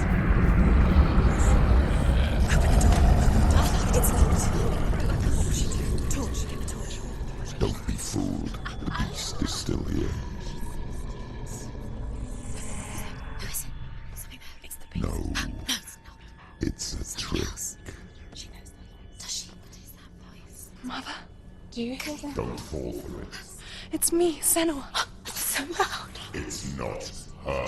So full of hate. It's a trap. I just want to help them. Tell me what to do. Your father wants them to go away. And he only hurts me to silence them. But he's gone now. They always come back. He says I will die if I go with them. They say that I'm already dead. No, And that they want me with them. Stop! That's why they crawl through the walls. Don't listen Do you to them. see them? Do you see their faces? He's coming. Senua, help me! Help! Get me out of here! Don't go! Where has she gone? She's disappeared again. She shouldn't be here. She escaped the darkness. She took her own life to escape it. She can't remember when it started. When her mother lost her smile. Her eyes gazing past her towards a world she could not see. This is what happens if you reach for the underworld, he said. It was a lot to take in for a child. And the first time she felt the cold chill of fear. I don't talk much about her father, Sinbel. I suppose I just didn't want to risk upsetting her. But it doesn't matter now, does it? Rain the dwarf's sole desire is to possess this dragon's accursed treasure, and he uses Sigurd to reclaim it. He tells Sigurd the story of Fafnir's gold, and the good-hearted hero promises to slay the dragon if Rain would forge a strong sword for him. Sigurd remembers that his father once possessed a sword given to him by Odin. Odin broke the sword to bring about Sigmund's death, but Sigurd's mother still has the pieces. And so Rain reforges the famous sword. Sigurd uses the sword first to avenge his father, and then he and Rain go in search of Fafnir. The dragon Fafnir is so large and deadly that it would be impossible to kill him face to face. But each day, Fafnir crawls across the heath to find water. So Sigurd digs a pit in the dragon's path and lies in wait in it. When Fafnir slithers overhead, Sigurd sinks his sword into the dragon up to the hilt. Sigurd leaps from the pit, and Fafnir sees his killer. He warns Sigurd that the treasure will lead to his death, as it led to the death of all who owned it. Sigurd replies that death comes to all men, and every man would want to be wealthy until that day. And he takes the treasure. She did it. She's done it. Well done. This place.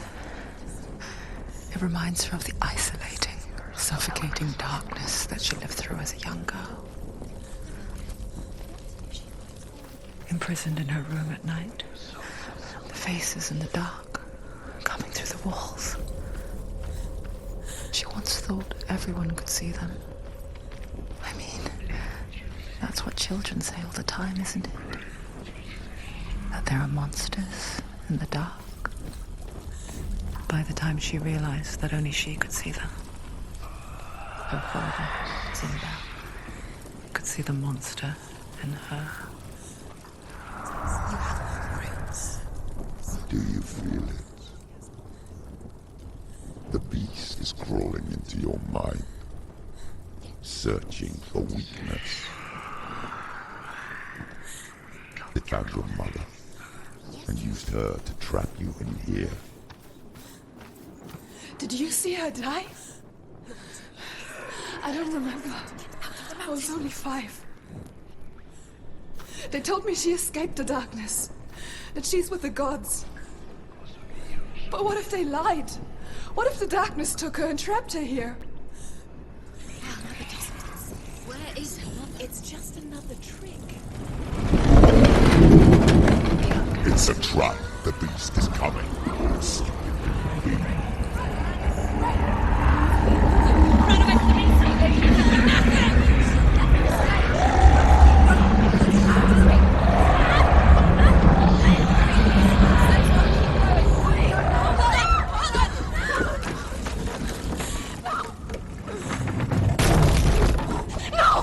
What have you done?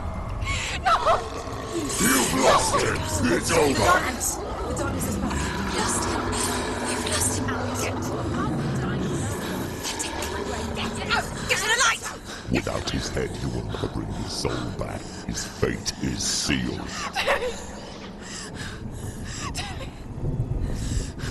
Now it can see you at your weakest.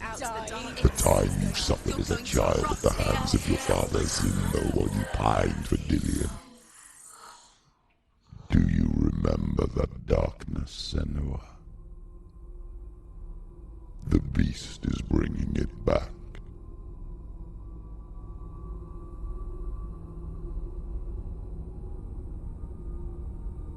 Mother, why did you leave me? This darkness, it's spreading.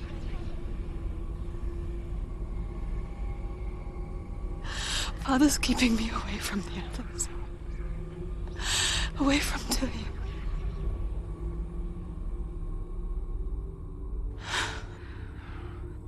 I won't give up. I'm not going to rot in here.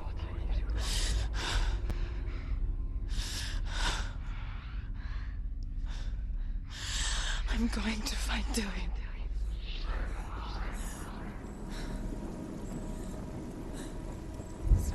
Trying to retrieve. Although Sigurd kills the dragon, Rayan wants to keep Fafnir's gold all for himself.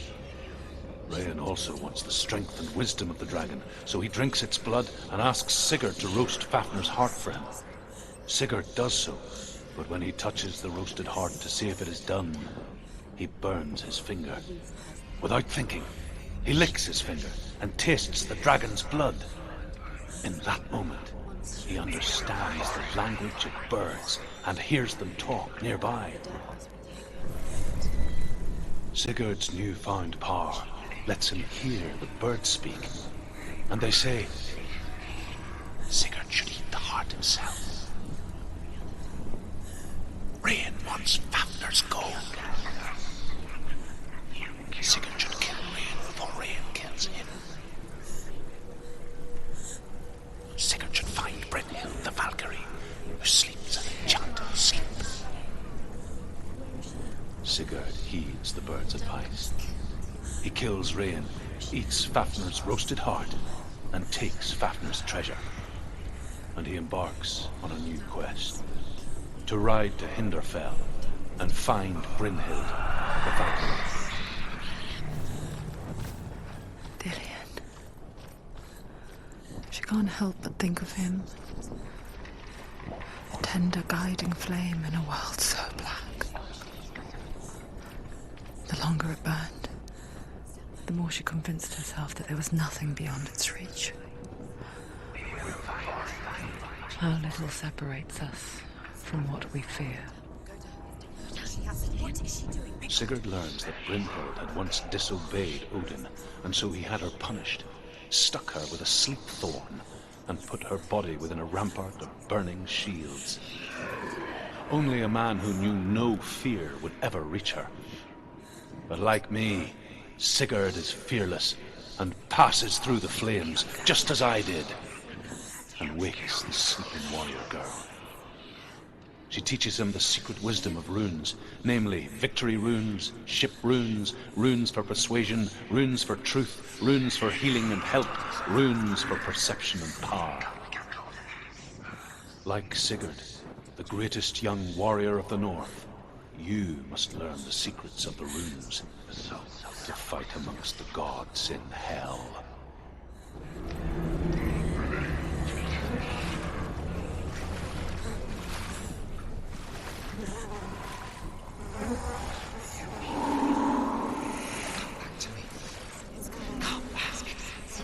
Do you hear me? I hear you. Come back to me, Senua. I'm coming for you. Follow my voice. I'm coming. Just use your eyes. The lights. Cillian, I see you. The beast has Dillian. No. You're not taking him from me. I warn you, Senua. I can smell your... No. You betrayed your god. I am leaving with him. You turned your back on me. That is why Dillian will rot in hell. Has to fight. Fight with Dillian. Come into my shadow.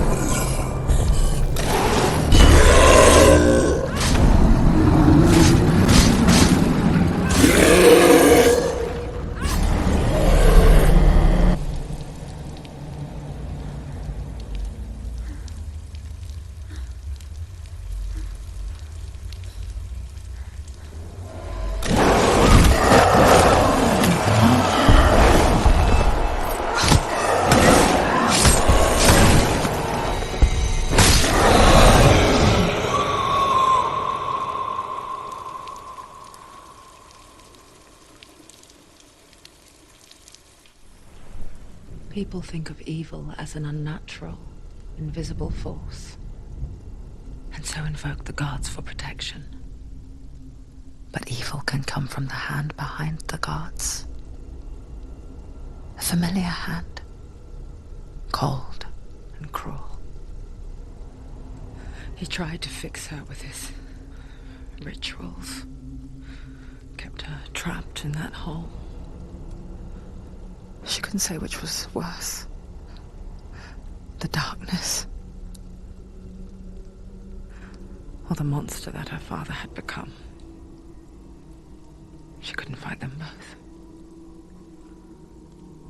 And so she left, headed for the one ray of light that shone down on her. If she had stayed, she wouldn't have survived. But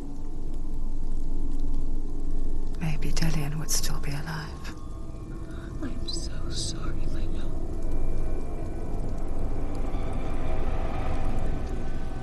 She will save his soul. Even if this time she can't save her own.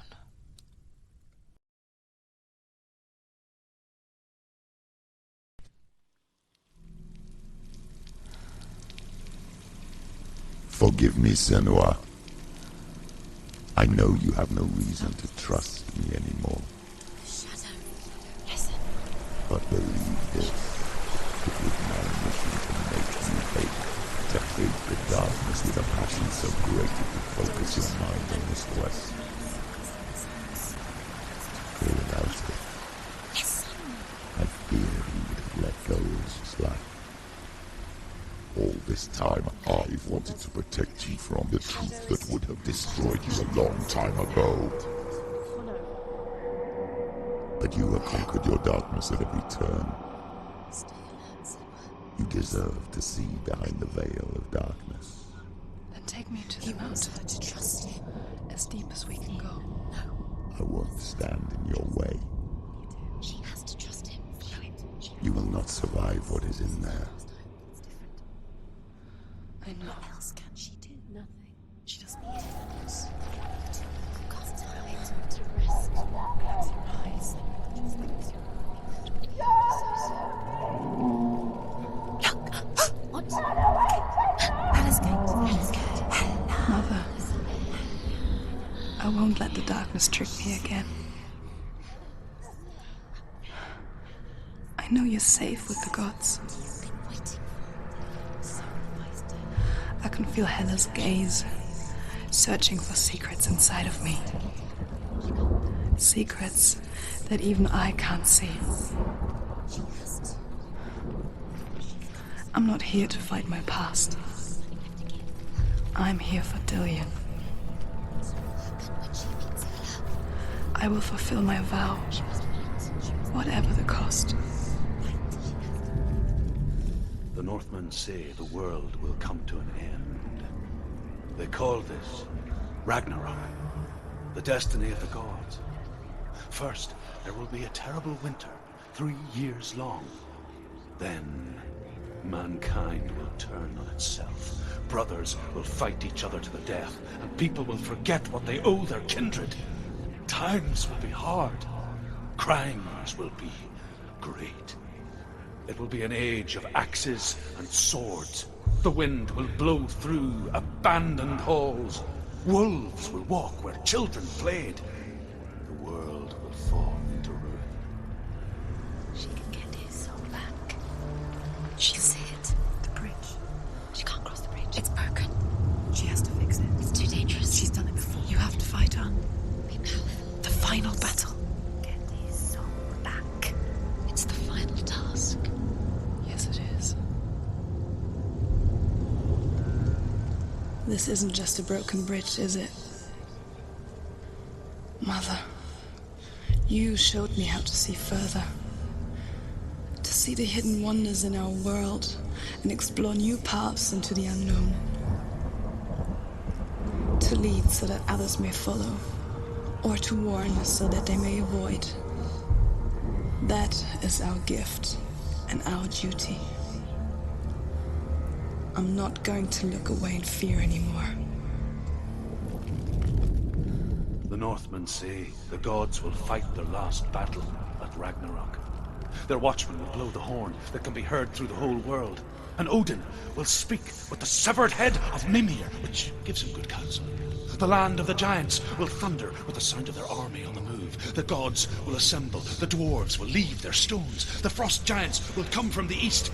The Midgard serpent will turn up the waves. Eagles will scream and tear at the corpses with their yellow beaks. The ship of the dead will set sail. The Northmen say that at Ragnarok, the gods will face a ship full of their foes, which Loki has steered to Asgard. It carries the fire giants, the wolf that will eat the sun, and all kinds of dark creatures. Surt will join them with his sword of fire. The cliffs will crash. Trolls will walk the land. Men will tread the road to hell, and the heavens will split open.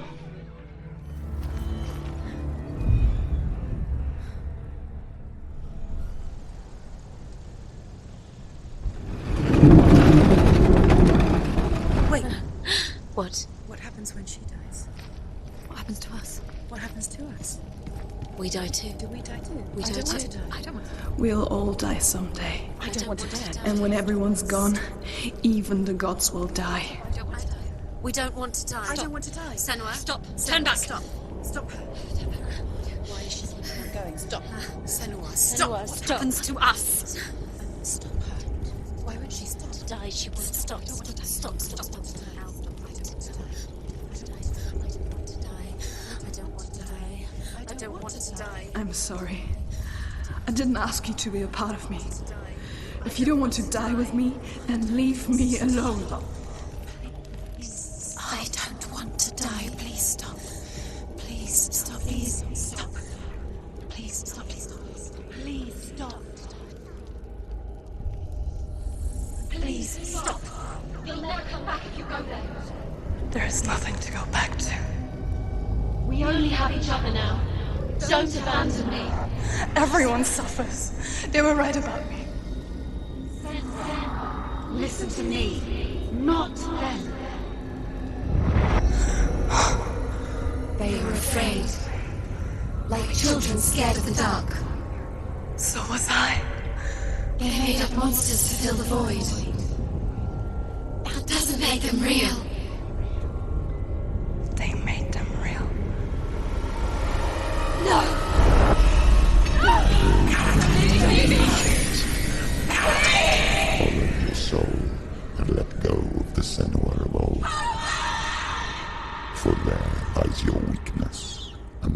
darkness will find it.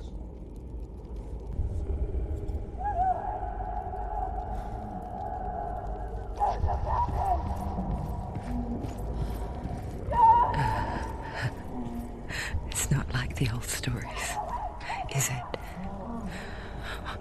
The noble warrior facing evil in search of victory and honor. Clear dividing lines. No. Oh, this place is not quite like that. It's as if it knows that true torment lies within. Memories you cannot defeat, cannot escape. This is her hell.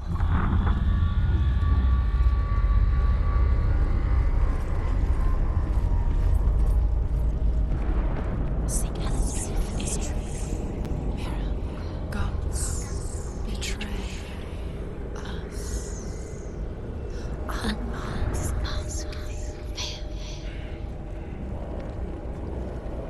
The man I was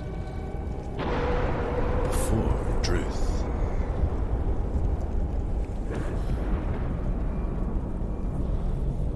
was a true coward, Senua. I was well traveled. I spoke both their tongue and ours. So they took me as a slave. I thought I could help to broker peace. Or at least stay their hands from slaughter. But under torture, I did no such thing. I led them to the treasures and slaves they sought. But I wasn't the only one. Another came to the Northmen willingly, offering a bargain, a man in black from your lands. And he was offered safe passage for his treason. In the end, Samuel, it isn't the gods that cause us so much suffering, but those closest to us.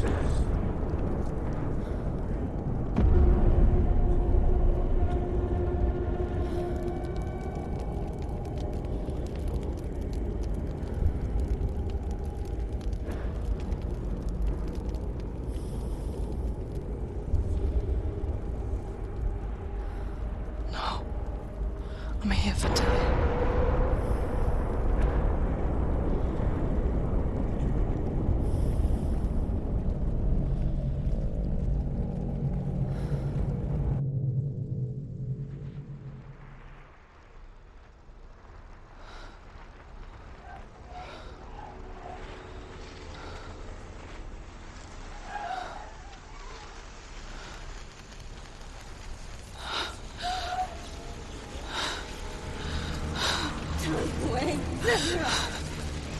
Mother!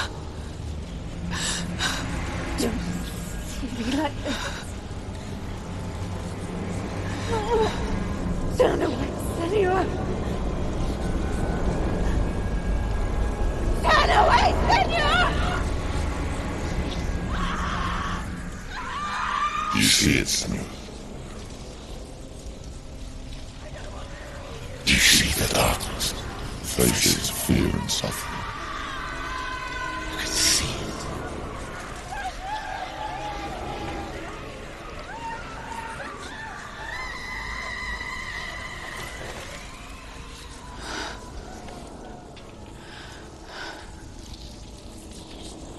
I remember it clearly now.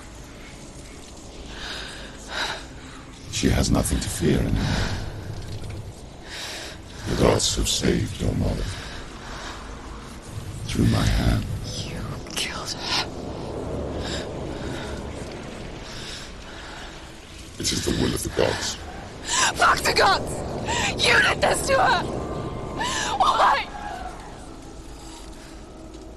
This is what happens when you listen to the voices of the underworld.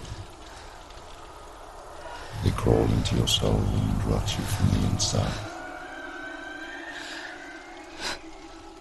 Defy the gods like your mother, and the darkness will come for you too. you understand, Senua.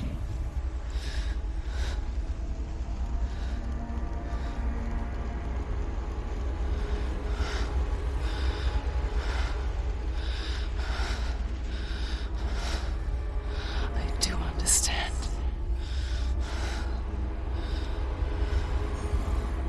You cursed me with your own madness. I was just a child. You created this darkness! You created this darkness so you could hide behind it! Only suffering brings salvation. It is the way of the gods. It was all a lie.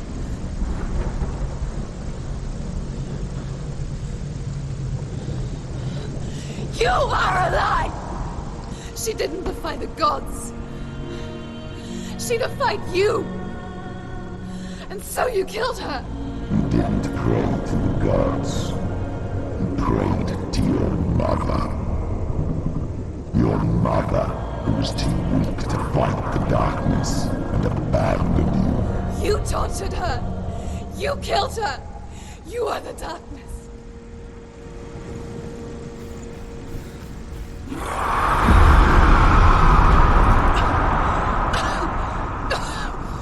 Those rituals, the years of isolation, the pain that still haunts you. It was the only way to fight the curse within you. You're a liar. The darkness is inside you and it will destroy you. You're a liar! No, Senua. The darkness is here. You cannot wish it away. And it will watch as you draw your last dying gasp. I won't let you kill me! Ah!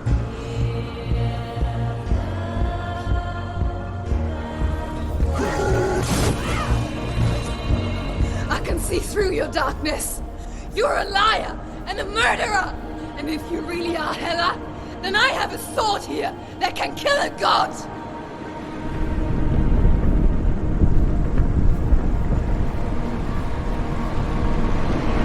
Look at you.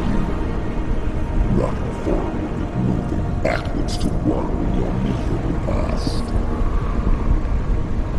You're making a mistake searching for Dillion. The same mistake that killed him in the first place.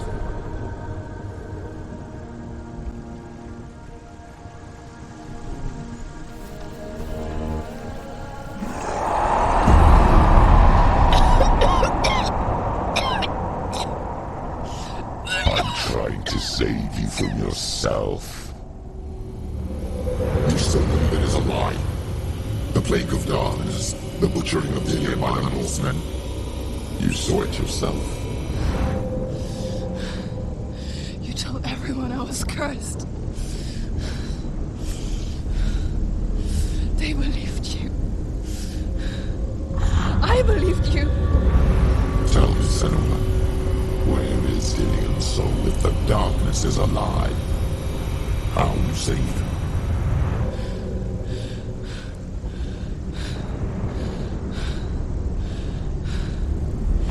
He's here. I know he's here.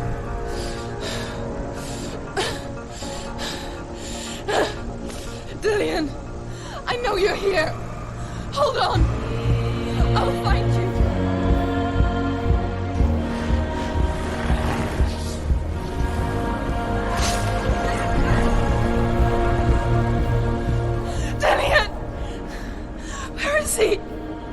You're trying to trick me again with your lies.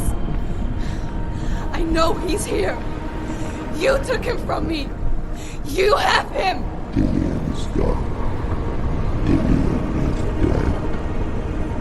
Let him go now. I'm warning you. Or what? What can he do to me that you haven't already? Fight me. Come on.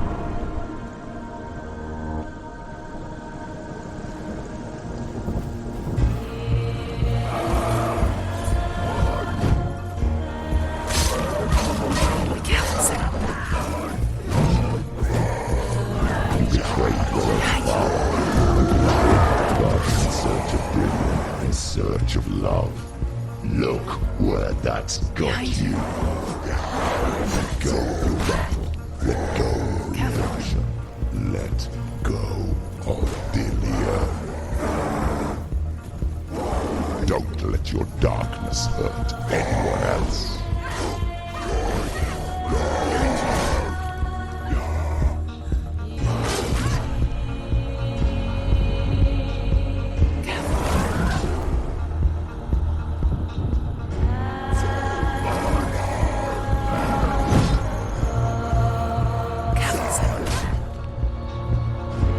Let go of your battle.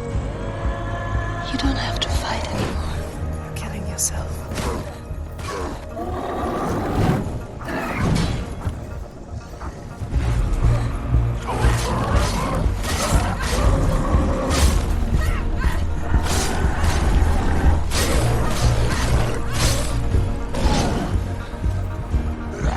You're surrounded. Let go of your battle.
If you're alive, and there's no darkness, then you never took him from me, did you?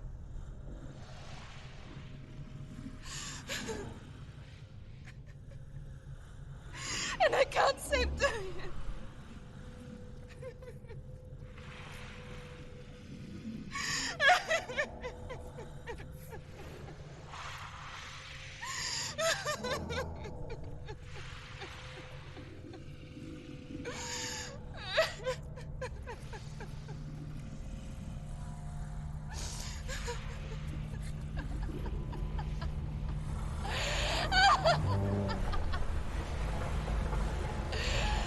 Is that what you want me to believe?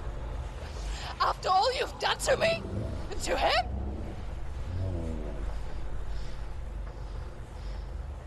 You're not a liar, but you're a liar! You crawled into me to confuse me and deceive me. But I know he's here. I know you have him.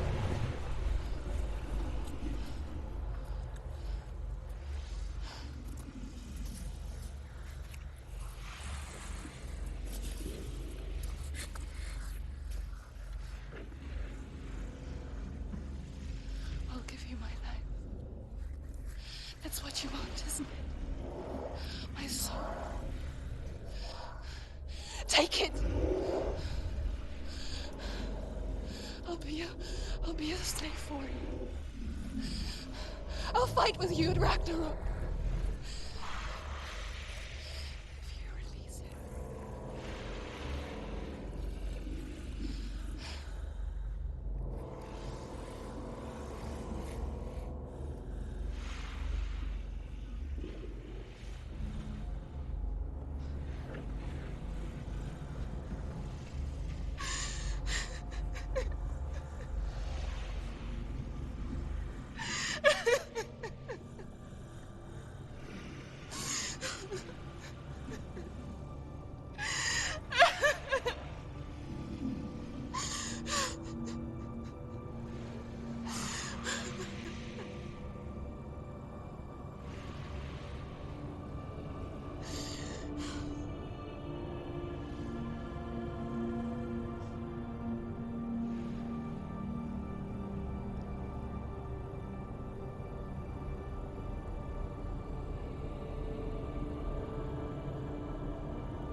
quest.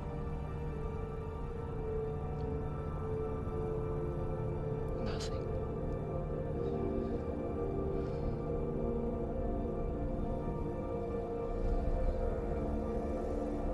And you will have no power over me.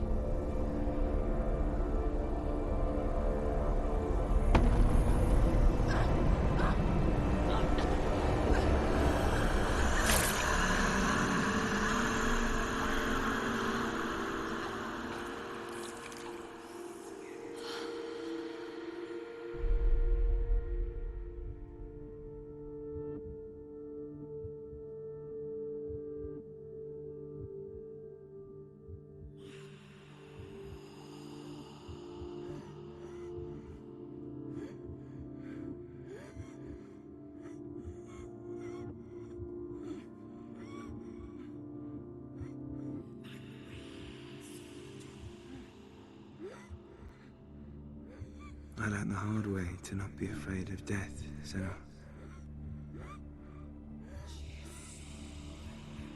Because a life without loss is one without love.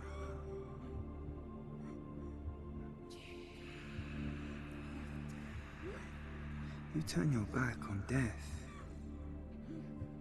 and all you can see is the shadow that it casts.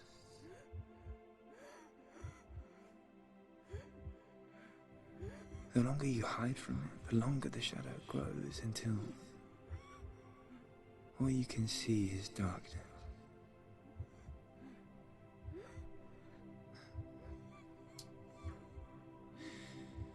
When our time comes, we must look death in the eye and embrace it as a friend.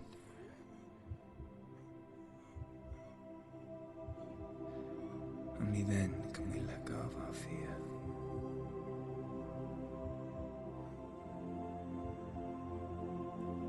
And emerge from our darkness.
Never forget what it is like to see the world as a child, Senua.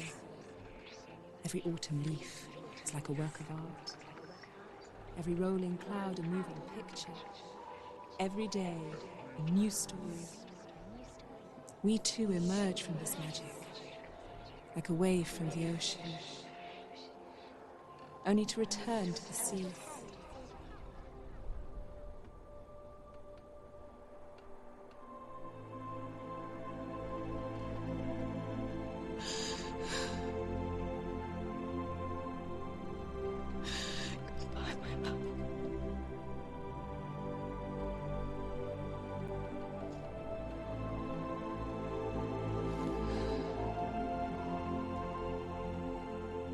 Do not mourn the waves, the leaves and the clouds. Even in darkness, the wonder and the beauty of this world never leaves us. It is always there, waiting to be seen again.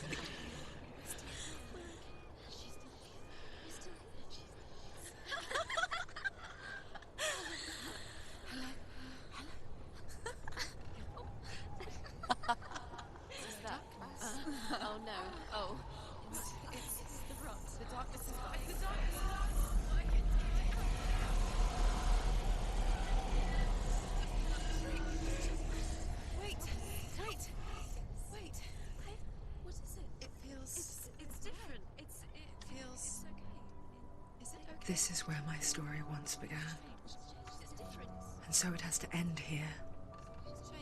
Because I cannot see further than this. Follow us. We have another story to tell. My friend, go with her.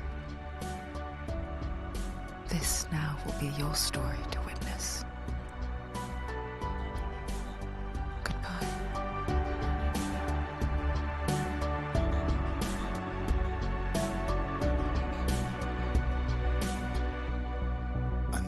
It's hard to tell how mixed up you feel, hoping what you need is behind every door.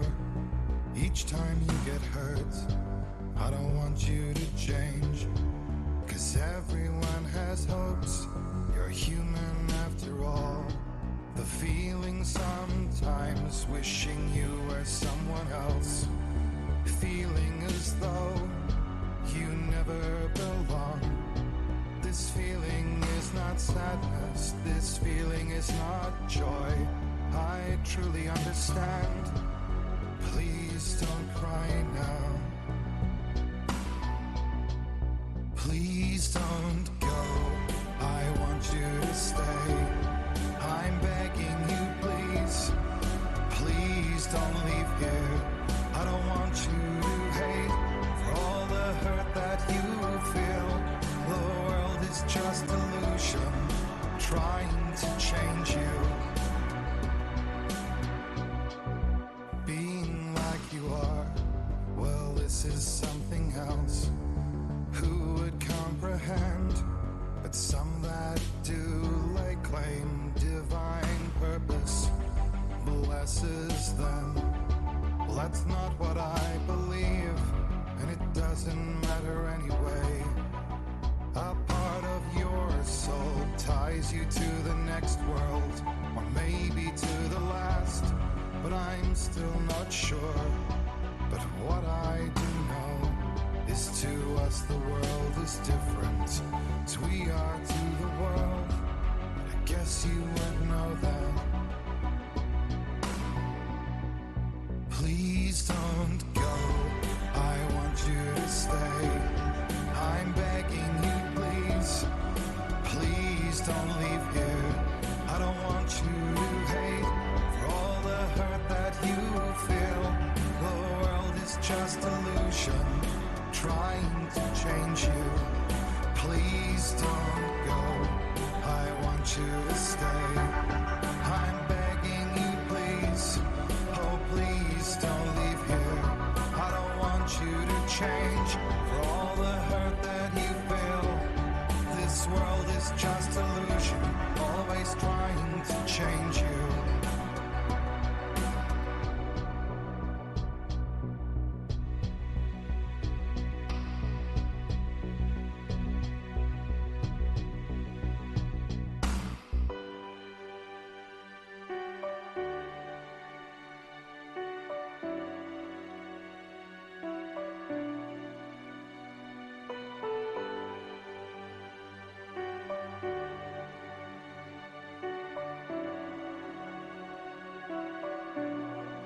Please don't go. I want you to stay. I'm begging you, please. Please don't leave here. I don't want you to hate for all the hurt that you feel. The world is just illusion, trying to change you. Please don't